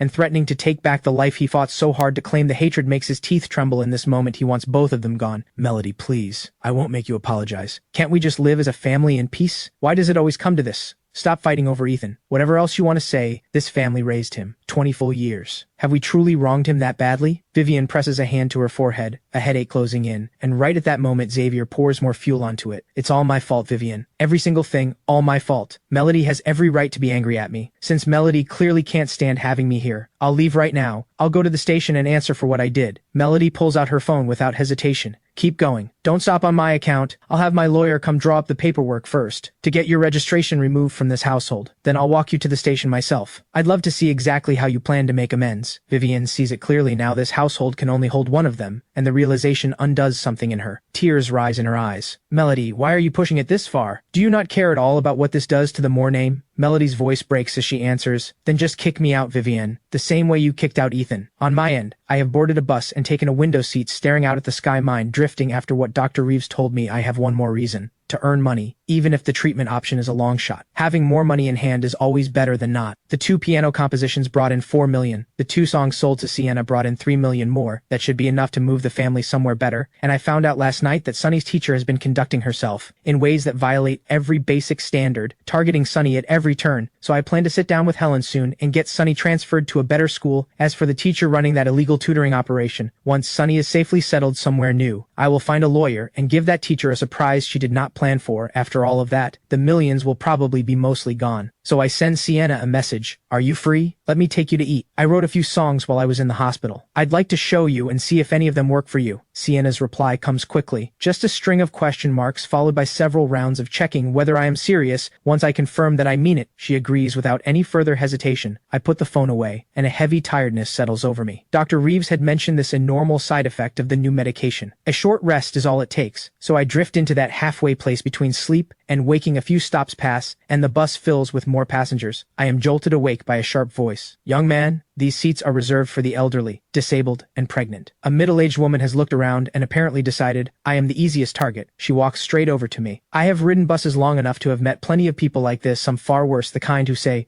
refusing to give up your seat is a moral failure. If she were genuinely elderly, that would be one thing, but she looks to be barely past 40. Does that really qualify? When I appear to ignore her completely, she immediately escalates. I'm talking to you. Are you deaf or sick or what? I'm telling you, I have a senior citizen card. This seat is rightfully mine. I reach into my bag and pull out the report I had printed at the hospital and hand it to her. I have late-stage liver cancer. I just regained consciousness. I came straight from the hospital. She takes the report on instinct, and then those words reach her and it lands like a blow to the chest. A wave of self-reproach follows immediately, after others nearby have heard it too, and their eyes shift to her with quiet judgment. But she cannot bring herself to apologize, pride getting in the way, so she simply moves to the side and goes silent. When the bus reaches my stop, I get off through the window. She watches me walk away, coughing weakly with each step, and the urge to slap herself rises. Unbidden. What is wrong with me? I arrive at a lively outdoor food stall, order a spread of food, and sit down to wait for Sienna. 20 minutes later, her car pulls up at the curb. A sports car worth more than most people earn in a lifetime, and the woman who steps out wearing sunglasses that do nothing to hide who she is, draws immediate stares from everyone nearby. Sienna spots me waving and makes her way over. When she gets there, she sees the small plastic stool waiting for her, and after a beat of visible hesitation, she sits down, having already seen me ride off on a shared bicycle. She had already guessed that I would not be taking her anywhere upscale, but this is still a level below what she had imagined. She glances at the stall next door, where flies are circling above the ingredients, and someone accustomed to clean, well-lit dining finds this genuinely difficult to sit with. She quietly prepares herself to eat nothing. Ethan, are you all right now? I'm fine. Got some new medication. Shouldn't be collapsing like that again, though the medicine is quite expensive. So here I am, trying to earn more. Sienna stares at him for a moment. She gets the distinct impression that I had decided I needed money first, and then sat down and wrote the songs. If that is actually how it happened, the talent is genuinely terrifying good. You scared me when you collapsed like that. Her curiosity about the songs takes over. Ethan, where are these songs? Right at that moment, the owner brings out everything I ordered. I scoop myself a bowl of fried rice, then fill one for Sienna to the brim and press it down firmly with the spoon. I've worked out the ideas already. I was writing while I waited for you. Not finished yet though. Eat first. Sienna looks at the bowl of fried rice, and her expression becomes visibly awkward. Out of politeness, she accepts it with both hands and says thank you, but has absolutely no intention of touching it. I shovel down 2 large mouthfuls, then pick up a pen and keep writing, alternating between scribbling and eating, and somehow,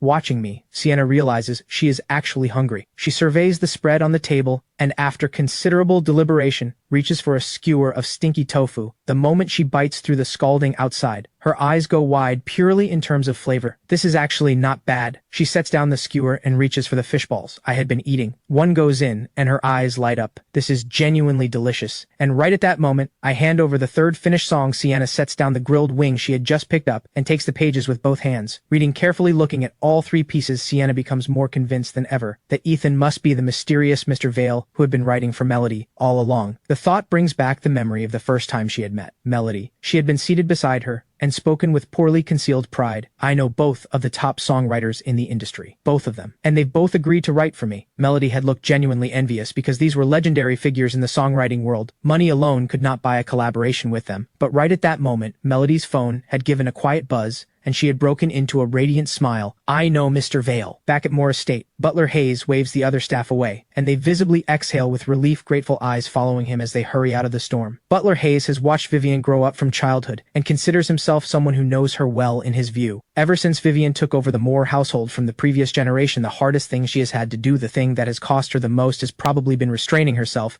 from completely favoring Xavier. So she instinctively overlooks a great deal of what Xavier does. In her mind, he is a naive, love-starved child who sometimes makes foolish mistakes. Butler Hayes does not share this view. After Xavier moved into Moore Estate, Vivienne had assigned Hayes to personally look after Xavier's room, and every morning when he goes in to clean, he can smell a different woman's perfume, and sometimes finds false eyelashes on the floor, nail stickers, and other small traces of company. He has also found, in the drawer of Xavier's room, several pieces of jewelry belonging to Vivienne. In all his years here, he has never once seen Vivienne willingly give away jewelry she has worn, so he has drawn his own conclusion. Xavier had most likely taken them without asking, probably to give to the women he brought around. But this is not the kind of thing he asks about, and certainly not something he volunteers. He keeps up the appearance of knowing nothing. Even though Vivienne runs the household, he cannot afford to offend any of the principals. That is the lesson years in this house have taught him. If you want to keep your position at Moore Estate, do not make an enemy of anyone with power over you. Which is also why, back when Ethan had been treated worse than the household staff, Butler Hayes had still extended him what respect he could. In Butler Hayes's eyes, Xavier has never been anything close to naive or foolish, not even slightly. Melody, what are you saying? How could I ever bring myself to send you away? Please stop putting me in this position. One of you is my real sister. One is my real brother. How am I supposed to choose between you? I am not going to drive either of you out. Vivienne is barely holding together, her voice going rough. Xavier, tomorrow you will find an identical vase and replace it. It's all my fault, Melody. Please don't be angry with me anymore. I'll replace it before I go. He reaches out to help Melody up, but she flings his hand away. Don't touch me. A grown man constantly playing the victim like this. Do you not find yourself disgusting? Xavier lets a few tears fall. I'll leave right now. Vivienne grabs his arm immediately. You are not going anywhere today. Then she turns to Melody with something close to disbelief in her eyes. Xavier is your real brother. He is the only brother any of us will ever have. Without him, can we even call this a real family? Can the Moore name carry on? Why have you become so narrow-minded about this? Why are you forcing me into a choice like this? Xavier has had a hard enough life already. All those years out there, struggling. And this is how you treat him now? Melody shakes her head repeatedly. She does not accept Vivienne's definition of suffering. Xavier was not out there homeless and alone. He had adoptive parents and a normal life, and if suffering is enough to keep earning forgiveness, then what about Ethan? Why did living like a servant in this house for over a decade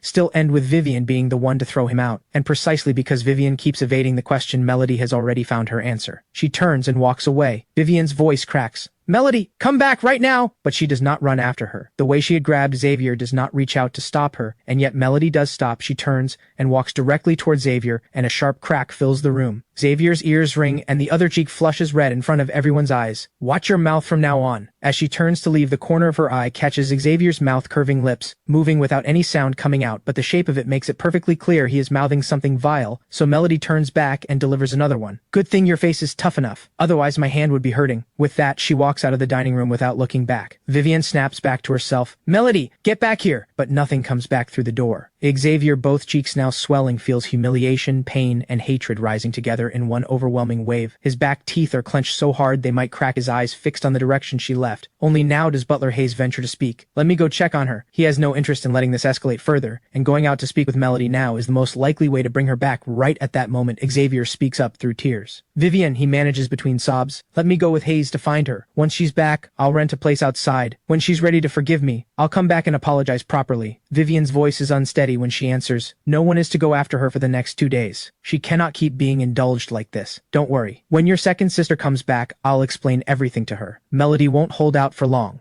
She might well come back on her own tomorrow. Xavier opens his mouth to add something, but Vivienne cuts him off with a wave. Deal with the situation involving that woman first. Don't worry, it's nothing we can't handle. In Vivienne's mind, this is a matter of one phone call, but when she reaches the lawyer, she finds out otherwise. This can't be settled quietly the way it was before. Last time went smoothly, because Ethan was still part of the Moore household. I had a brief word with him at the time, conveyed that Vivienne wanted the matter dropped, and that was why he chose not to pursue it. As for now, Ethan has left the Moore family. On what grounds am I supposed to talk him out of anything? Not long ago, the lawyer had helped the Moore family have my household registration removed, and he has drawn the obvious conclusion that the split is complete, which is why he speaks so plainly. Vivienne is completely thrown. She had nearly forgotten that the right to press charges lies entirely with me, and she also suspects that even the easygoing version of Ethan from before would pursue this, let alone who he is now. I'll be in touch later. First, I'll take Xavier and go see Ethan in person. See if there's any way to convince him not to move forward. She knows from recent experience that persuading me is far from easy, so she sees no point in sending the lawyer to try the call. Leaves Xavier's face dark. Setting aside the fact that I have already left a mark on him, psychologically, he is now expected to bow his head to the person he despises most, the one he would cheerfully see gone from this world. The very thought of it turns his stomach. Butler Hayes, standing nearby, is exhausted just watching this unfold from where he stands. Sending these two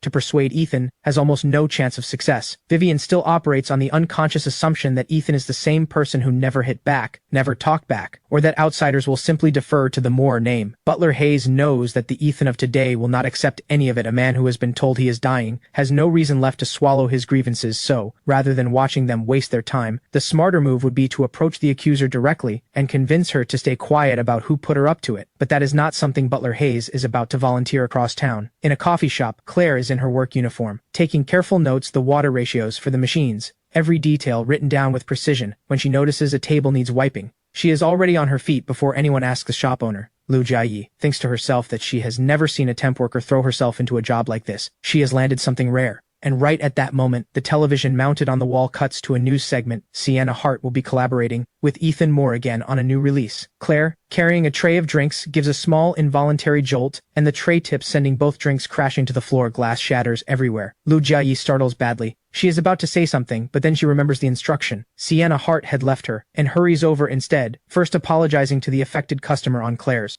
behalf, then sending another staff member to clean up while she steers Claire away to the staff room once the door closes. Claire starts to apologize, but Lu Jiayi speaks first. You've clearly been running yourself into the ground. Go look at yourself in a mirror. You don't look well at all. Here's what we'll do. You're going to leave early today. Go home and get some proper rest. When Claire hears this, she assumes she is being let go, and although she desperately needs this job right now after a mistake this serious, she cannot bring herself to ask to stay. But Lu Jiayi seems to pick up on something and asks carefully, keeping her voice low. Are you going through something difficult right now? Is it a money problem? I can advance you this month's pay if that would help. Meanwhile, at Moore Estate, Vivienne finishes her makeup and gets ready to leave for a meeting at one of her portfolio companies, an important one she cannot miss. Find me a necklace. It's in the cabinet at the very back, sitting on a black velvet pad. A while later, are you sure it's in the cabinet next to it? I've checked every single one. It's not there. The words stop Vivienne cold. She goes completely still, and then she sees it, the empty velvet pad behind the glass. Whatever calm she had managed to rebuild collapses completely. The necklace is not worth a fortune, but it carries a significance to her beyond its monetary value. And what genuinely shocks her is that someone under this roof would steal from her. She calls Butler Hayes immediately. What Vivienne does not notice is that Xavier, at the far end of the corridor, has seen everything, and his expression shifts into barely concealed panic on any other occasion. Xavier would not be this rattled, he might even own up to it, and take the scolding. But right now, he genuinely cannot afford to lose Vivienne's trust or her willingness to shield him, so he turns and hurries back to his room 10 minutes later. Vivienne tells Butler Hayes, who has come at a run, "A valuable necklace of mine has gone missing. I need you to find out what happened. Find out who took it." Butler Hayes pauses and the answer comes to him almost at once, but he does not say Xavier's room. That would be too direct, and would reveal that he had known something all along. He is just about to suggest checking the corridor footage when Xavier's voice comes from behind him. "Hayes, what kind of operation are you running here? You can't even keep track of a handful of staff? And now one of them has stolen my sister's necklace. I noticed some of them acting suspiciously earlier. My guess is it's somewhere in the staff quarters in the North Wing." Butler Hayes nearly loses his composure. He genuinely wants to say, "Keep performing like this, and I will tell her everything," but he swallows it. "This reflects a failure in my oversight. I sincerely apologize. I will search the staff rooms immediately." He has also made a quiet decision. If Xavier has planted the necklace in one of the staff rooms to frame one of them, then he will review the security footage afterward and hand it directly to Vivienne. They make their way to the North Wing under Butler Hayes' direction. The household staff line up outside their respective rooms, waiting to be searched one by one. Just as Vivienne is about to step into the first room, she glances at the staircase beside her, and something surfaces in her mind, perhaps to confirm the answer already forming there. She has Butler Hayes accompany her down the stairs, and they come once more to the room where I used to live the moment she steps inside. The same damp cold hits her because Hayes had cleared it out after her last visit. The room looks bare and hollow, having personally sorted through everything in here. Butler Hayes notices immediately that something has been disturbed. A thought comes to him at once. Sure enough, following the signs of disturbance, he finds the necklace tucked into the gap beneath the mattress. Butler Hayes thinks to himself that Xavier was actually quite clever this time. If he had hidden it in a staff member's room, the staff's denials and protests might have prompted Vivienne to keep digging. But Ethan has been completely removed from this household. No matter how heavy the accusation placed on him, he has no way to defend himself. And in Vivienne's mind, Ethan is exactly the kind of person she could believe would do this. She will simply assume that he was the one who took it 6 years ago. Backstage at a music show, after Sienna had proudly listed every songwriter she knew, Melody, she now recalls, had smiled with quiet pride and said she knew someone called Mr. Vale. Sienna had never heard the name and had privately assumed it was some minor, unknown songwriter, or perhaps a name Melody had invented on the spot to save face. But not long after Sienna understood exactly why Melody had smiled, like that song after song swept the country, Melody was swarmed at every appearance, and the entire internet went searching for the mysterious figure behind hit after hit. Even Sienna's own mother at a public event had approached Melody with rare humility, hoping to secure a song written by Mr. Vale himself. Sienna had thought about it too, more than once, and now Mr. Vale is sitting right beside her, having written her this many songs. It feels like something out of a dream. "Ethan, was there something wrong with how I sang that?" Sienna had decided all 3 songs were strong and paid a deposit on the spot before bringing me to the studio to record one of them. I put on the headphones, listened for 2 seconds, and nodded. "Sounds good." Sienna can clearly see I'm not really paying attention. "Ethan, can you actually listen? I'll add more to the fee. 50,000 right now, transferred by my assistant." I sit up straight immediately and listen to the entire recording properly from the beginning. Genuinely, you sang it well. After saying that, I half expect her to think I am just saying it for the money, and I am already prepared to send the extra back. But instead, Sienna breaks into a genuine smile. "Thank you, Ethan. That actually means something coming from you. By the way, Claire seems to be dealing with something." Every nerve in me tightens. What happened? From what my staff told me, it sounds like there's some kind of difficulty at home. They didn't go into the details, but it seems she needs around 100,000. That's why she took a part-time job at the cafe. I take out my phone quietly and see her messages again, sitting there unread, and that dull ache moves through me again. Looking at those messages and thinking about what she has been carrying these past few days, everything in front of me goes briefly dim. She seems to have removed you from her contacts. Sienna notices I am reaching for the transfer screen and says it gently. I go still, and the reality of it settles fully. Claire and I are truly done. I am not sure why, but a memory of a film we watched together surfaces. I look at Sienna with something I cannot keep off my face. "Can you do something for me? Find a way to get 100,000 to her?" Sienna hears him out and agrees without hesitation. On the other side of the city, Melody drives with no destination in mind. Hours later, something in her settles and she pulls over. The streetlights along the narrow road have come on, casting a warm amber glow. Melody walks alone, her shadow stretching long behind her. A radio broadcast she catches along the way brings back another memory. After she she had made her proud little remark about knowing Mr. Vale, she and Sienna had walked out of the venue together. Melody had watched Sienna's parents step out of their car and pull their daughter into a warm embrace, and something complicated had moved across her face. She had wished, quietly, that Vivienne would come for her too. Right at that moment I had come walking up with a bicycle calling her name. Too slow. I've already called a driver. Just go on ahead. She had said it and immediately turned away, waving me off. Thinking back on that now, Melody shakes her head slowly and murmurs to no one, "How could you look down on him like that? What gave you the right? He was willing to give you his entire life, and this is how you treated him." Melody's eyes slowly fill, grief spreading through her like something spilling. How could she have been that person? The brother who loved her most. How much had he quietly endured? Her pocket buzzes. Melody takes out her phone and looks at the screen and answers on the other end. Vivienne's voice carries both concern and reproach.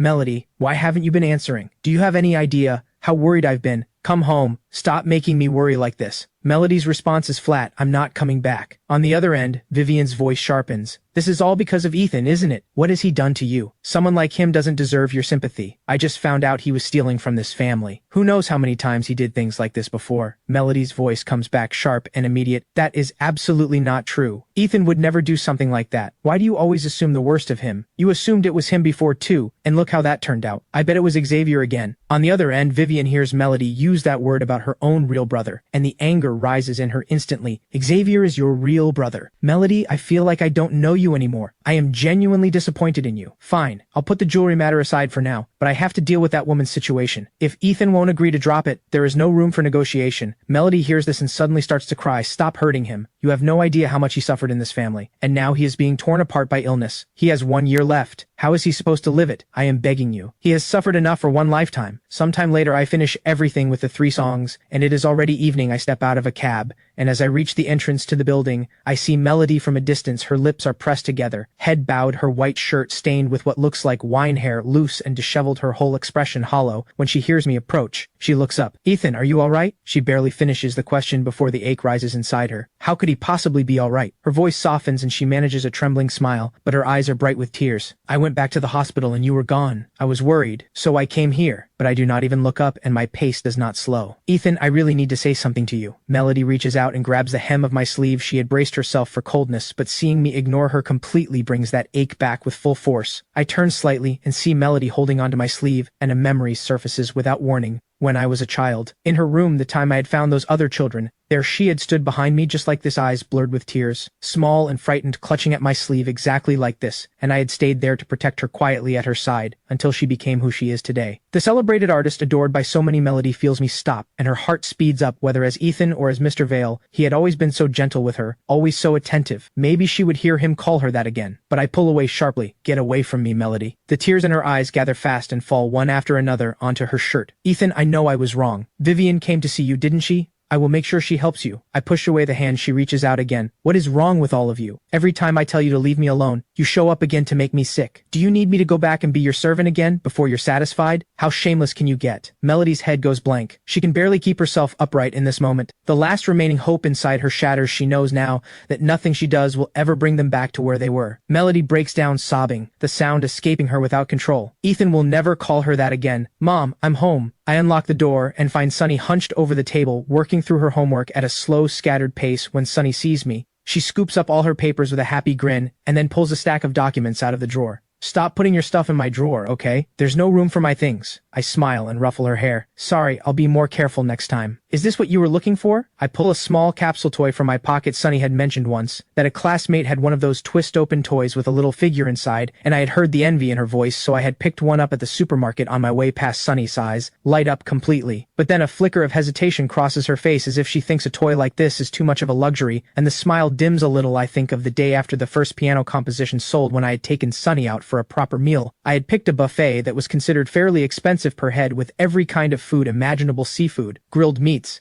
everything, and Sunny had gone straight for the fried rice and eaten almost nothing else. When she finally understood that everything was included in the price, her face had crumpled into an expression of pure devastation, because she was already completely full. I make a quiet promise to myself Never again. Your brother has earned a lot of money now. Things won't be as tight as they were before. Helen brings the food out from the kitchen, and the three of us sit down together. Helen has made a full spread. Looking at all of it, I eat in large, unguarded bites, and I realize something. Even now that I have left that place behind, some of what it did to me has not gone away. But that is alright, because as long as the three of us are here together, those wounds will fade, in time. But before long, a sharp and urgent knock at the door shatters the warmth of the meal. I get up and open it, and the smile leaves my face at once. Ethan, I know you have grievances against our family, but whatever you feel, we were family once. I'm asking you to consider something. Vivienne sees I am not moving aside and continues, I owe you an apology. Truly. Because of decisions I made, you suffered during the years you spent with us. If you're willing, we can discuss compensation right now. After she says all of this, she has braced herself to be turned away, but I nod. Vivienne's mind flicks to the missing necklace, and a cold thought moves through her. But she keeps it off her face. Then let's go inside and talk this through. I shake my head slowly. No need to come in. First, have the person behind you get on his knees and bow his head to the ground 3 times. Then drive him out of Moore Estate. Vivienne realizes she has been played and her composure collapses. Ethan, I am trying to speak to you civilly. There has to be a limit to this. There you go again. You are relentless. Like something that just will not come off. Showing up every few days to make my life miserable. Vivienne's face goes deep red, her voice shaking with barely contained fury. She opens her mouth and forces herself to swallow it. Bottom line. You cannot press charges against that woman. And even if you do, you will not drag Xavier into it. Xavier can apologize to you, but kneeling and bowing is out of the question. She pulls Xavier forward, signaling for him to offer the apology, but I close the door in their faces with a firm slam and call through it. I hadn't actually considered pressing charges against Xavier. Thank you for the idea. Across town, after a full day of work at the coffee shop, Claire does not go back to campus but heads home. Worn down to the bone, she pushes open the door and finds her mother on the phone, trying to borrow money. Empty bottles are scattered across the floor, and the sharp smell of alcohol fills the apartment. Claire understands immediately. Her mother has fallen back into it. In the year Claire was in her second year of high school, her parents had finalized their divorce, and her mother had started drinking heavily. One time they had fought over the drinking, and her mother had splashed half a can of beer over her clothes. Afraid of being late for school, she had wiped herself down quickly and run out the door, only to be stopped at the gate by a strict security guard who refused to let her in because of the smell. She still remembers it clearly, how long she had stood there while people stared and laughed, until I had come to the gate with the homeroom teacher, explained the situation, and gotten her inside when she got home, and told her mother what had happened. Her mother had apologized over and over, swearing she would never drink again. And yet, here they are. Claire lets out a quiet sigh. She had seen this coming after the divorce. Beyond the drinking, her mother had also taken up gambling, following online tips and strategies during the day, and betting heavily at night. The first couple of years had been manageable. Her mother had come out of the divorce with an apartment and a settlement, and even without working, obsessing over bets all day, life had still functioned at some basic level. But yesterday, Claire found out suddenly that her mother had spent everything. The apartment had been mortgaged to the bank, and there was still $100,000 owed to people outside. If the debt is not repaid within the next 2 days, those people will show up and mark the door with red paint. It is this fear for her mother that had brought Claire rushing home, and now, seeing the state she is in, Claire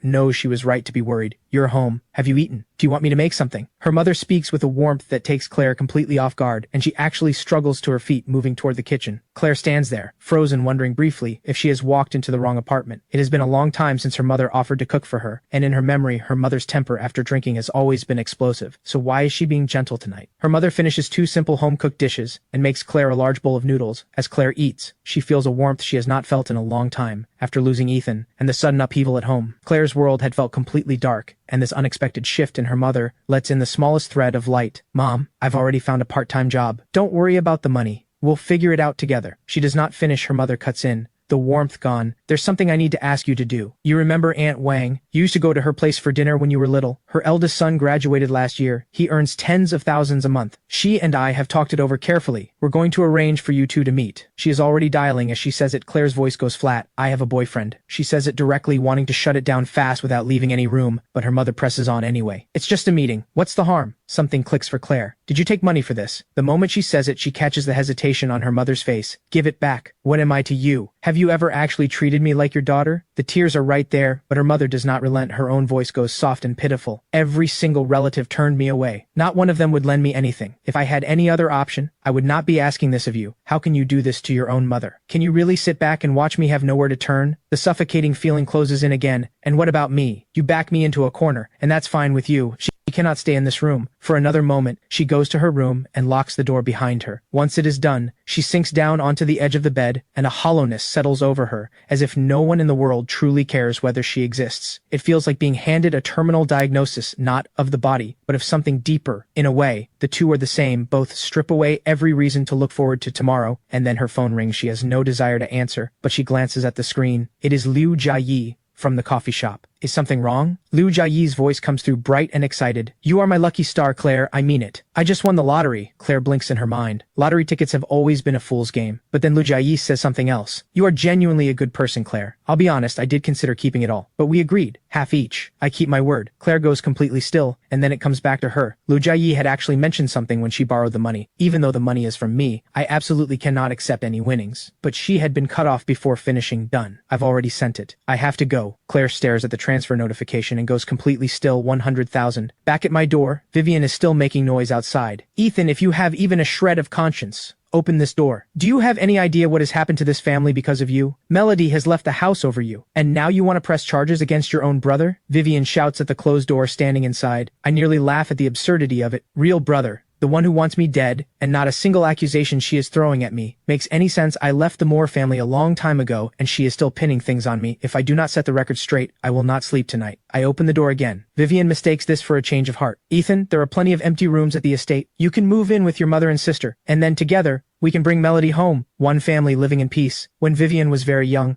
her mother used to tell her often that a cold estate alone is not a home, it only becomes one when family lives there together, and that is what makes it warm. So, even though Vivienne never truly saw me as real family for the sake of Celeste and the others, for the supposed wholeness of the household, Vivienne had been willing to accept this outsider in name. As family, there are plenty of empty rooms. That one line cuts through whatever I was about to say. I lived in a basement for over a decade, and apparently, there were plenty of rooms available all along. Apparently, Vivienne always knew that the basement was not the only unoccupied space in that estate. Go back to live under your hollow charity in that dark basement again? I believe people and animals should be kept separate. They absolutely should not be made to live in the same space. And while you're here, can you explain to me step by step exactly how I have been responsible for the chaos in your household? Have I reached out to you even once these past few days? You haven't changed at all. Still blaming everyone around you for everything. My tone is completely flat, but Vivienne is on the edge of explosion, her whole body shaking and finding no words to fight back with. At that moment, something complicated moves across Xavier's face. He has heard enough to understand completely that I am not the person he can push around, and he clenches his jaw hard. I catch it immediately. What is that look on your face? I shove Vivienne firmly to the side and then shove Xavier back hard. I am warning you. If you lay a single finger on my family, I will not let it go. Answer me. Don't pretend you didn't hear that. The suddenness of it and the intensity in my face genuinely frightens Xavier. He becomes acutely aware in this moment that the man in front of him has less than a year left, and he has no doubt that every word is meant. In fact, he is genuinely afraid I might act on it right now. He still has so much ahead of him. I am a dying man, and he cannot afford to trade places with one. So Xavier backs down on the spot. I would never do that. That is not who I am. Vivienne is shaken too, and by the time she recovers, I've already slammed the door shut again, leaving behind one final line. If you are still there, I am getting a knife. The next day I get a call from the lawyer. He tells me that acting on Melody's behalf he has obtained a full confession from the woman who made the false accusation, and that due to a small incident along the way, she has been placed in detention that morning at the police station. I am escorted by an officer to the holding area, and the officer calls her out from where she is sitting, hunched in a corner. It is her first time in detention, and she has not slept. Her hair disheveled, her face drained and hollow. When she sits across from me, she starts crying. Please don't press charges. I made it all up. I know I was wrong. I let out a quiet, cold laugh. I seem to remember you writing in that post that if you were lying, may lightning strike you the moment you step outside. So when do you think your punishment is coming? She feels the humiliation of it deeply, and her composure breaks. Why won't you just let this go? Haven't I already apologized? Then why couldn't you leave me alone back then? Do you have any idea what kind of messages I received after you published that post? People told me to die. Have you ever felt what it is like to be attacked by countless strangers, while the people closest to you stop believing in you? The officer sitting nearby hears this and quietly nods. The internet may be a somewhat better place now, but back then all it took was an outrage-inducing headline with enough comments underneath, and people would pile on without a second thought. Then the next day the story would collapse, revealed as false, and the mob would scatter just as fast as it had formed. But the damage left behind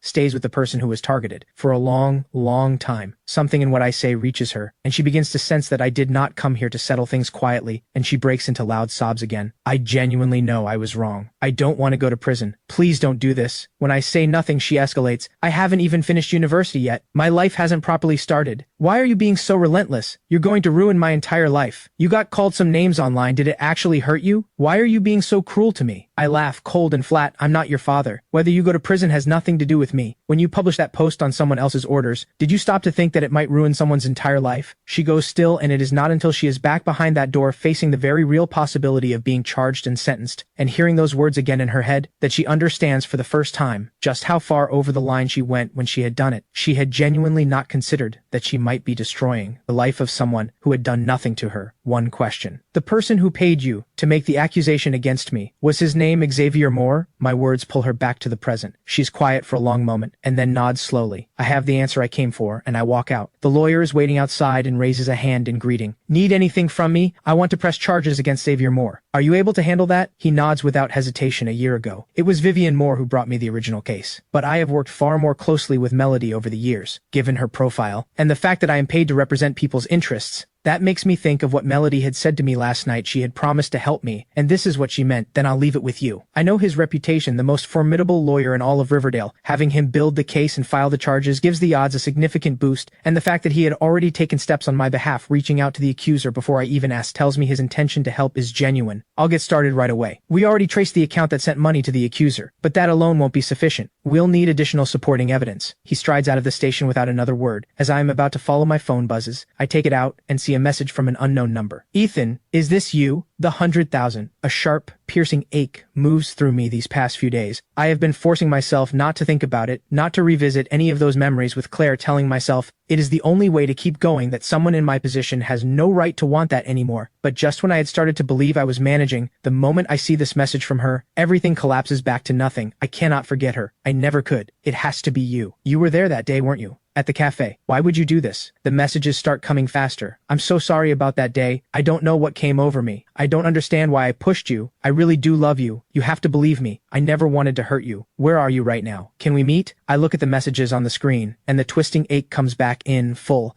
I can feel her pain through every word. That girl who loves me this much had pushed me down onto cold ground with her own hands. This is all my fault. You did nothing wrong. Stop saying sorry. Stop hurting yourself over this. That familiar daze descends on me again. The first time was when I got the diagnosis. The second time was when I ended things, and now here it is again. A third time, the officer beside me notices I'm swaying and reaches out. Are you all right? But before the sentence is finished, I collapse backward without warning. When I open my eyes again, Dr. Reeves is sitting in the chair beside the bed, peeling an apple. You're finally awake. I take the apple and ease myself upright. Dr. Reeves, didn't you say this medication was supposed to prevent blackouts? It feels like they are happening more often, not less. The medication is fine. Trust the science. You have been going through intense emotional strain lately, haven't you? Extreme grief in particular is very likely what is triggering these episodes. He reads my face and knows he is right. I did tell you before. Try to keep your days as peaceful as you can. Living like this only accelerates the decline. Thank you, doctor. Take your medication on schedule. By the way, it was a police officer who brought you in. We didn't have a way to reach your family, so we contacted the person you were messaging. She should be here very shortly. The moment Dr. Reeves steps out, my composure falls apart. I have no idea how I am supposed to face Claire. A tangle of feelings rises in waves, pushing me to get up, pushing me to run. I pull on my shoes and step into the corridor and walk directly into Claire. Both our hearts are pounding, and for a moment, neither of us seems to breathe. She is warm and slight against me. Claire draws in a long breath, telling herself over and over what the situation is. Now she steels herself and moves to step back, but in the next instant, there is sudden noise and movement behind me. A short, middle-aged man who appears to have been drinking has been muttering complaints about being ignored by the staff for too long. A security guard senses trouble brewing and moves to intervene, but the moment he steps forward, the man's agitation tips over. He breaks into a run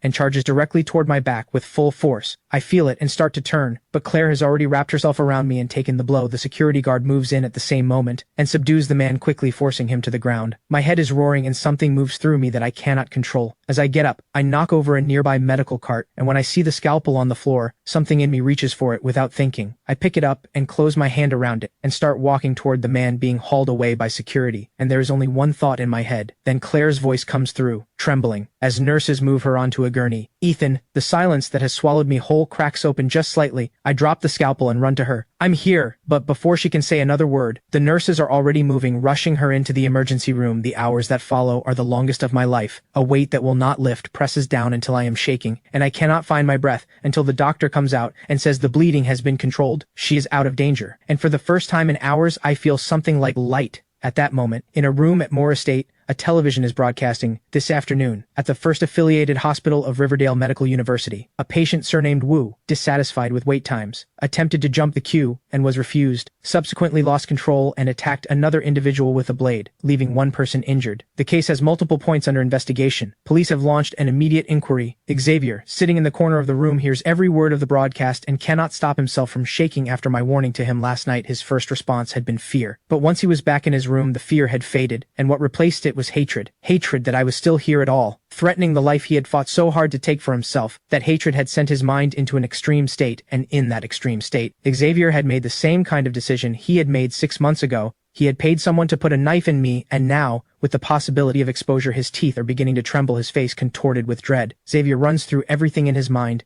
checking whether he left anything exposed. There should not be a problem. The money had been paid. The banquet hall is blazing with light, and as a guest named Jo John Hong offers his compliments to Vivienne, she maintains the composed bearing of Riverdale's wealthiest until Jo John Hong takes a sip of his wine and smiles, and in one offhand remark, punctures something that has been sealed for years. To be completely honest, the reason I invested in that company all those years ago was entirely because of something Ethan said to me. The hand holding Vivienne's wine glass freezes mid-air. He was still the Moore family's ward back then. He told me that one day every computer in the country would be running that software. Jo John Hong shakes his head with a small sigh. That kind of vision, that understanding, it's no wonder, coming from someone you personally raised. In that instant, the noise and glitter of the room seems to drain away entirely, and all Vivienne can hear is a dull roaring in her ears. Memories cut through her like a blade slicing through the wall of self-deception she had built, and she finally remembers the boy who had lived year after year in that cold, damp basement, standing at her desk again and again, laying out the future of an industry for her with complete seriousness, and what her response had been: contempt, dismissal, the certainty that an outsider could not possibly understand business. And yet those are the exact ideas she had discarded as worthless that are now holding up the Moore family's faltering commercial empire. "Mr. Joe," Vivienne's voice begins to shake, the composed elegance gone completely. She grabs his sleeve, eyes rimmed red. "Do you know anyone, any medical team that treats late-stage liver cancer?" The room falls into startled murmurs. "Please, help me find a way. I want to save my brother," Vivienne pleads, stripped of every layer of pride, a tearing pain gripping her chest. She finally understands what Ethan gave to this family and what she destroyed with her own hands. "Have you lost your mind?" Xavier, standing nearby, can no longer bear the stares from every direction. He kicks over the expensive chair behind him and screams with red-rimmed eyes. "He has already been removed from the family register. A dying nobody with no connection to us, and you want to spend the family's money on him?" Looking at this face, twisted and snarling like a rabid animal, Vivienne suddenly does not recognize him at all and feels something close to pity. The rain outside grows heavier. Vivienne sinks into her chair, eyes empty, staring at the shattered porcelain on the floor. "Be quiet," she murmurs in a voice full of a despair that has reached her very core. Without him, the Moore name would have been gone long ago. At the other end of the city, Ethan pushes open the worn, paint-chipped security door. The smell of pork ribs drifts from the kitchen. Sunny looks up from her desk, eyes bright, calling out, "You're back! Welcome home!" Ethan smiles and nods, however heavy the storm outside it has nothing to do with him anymore.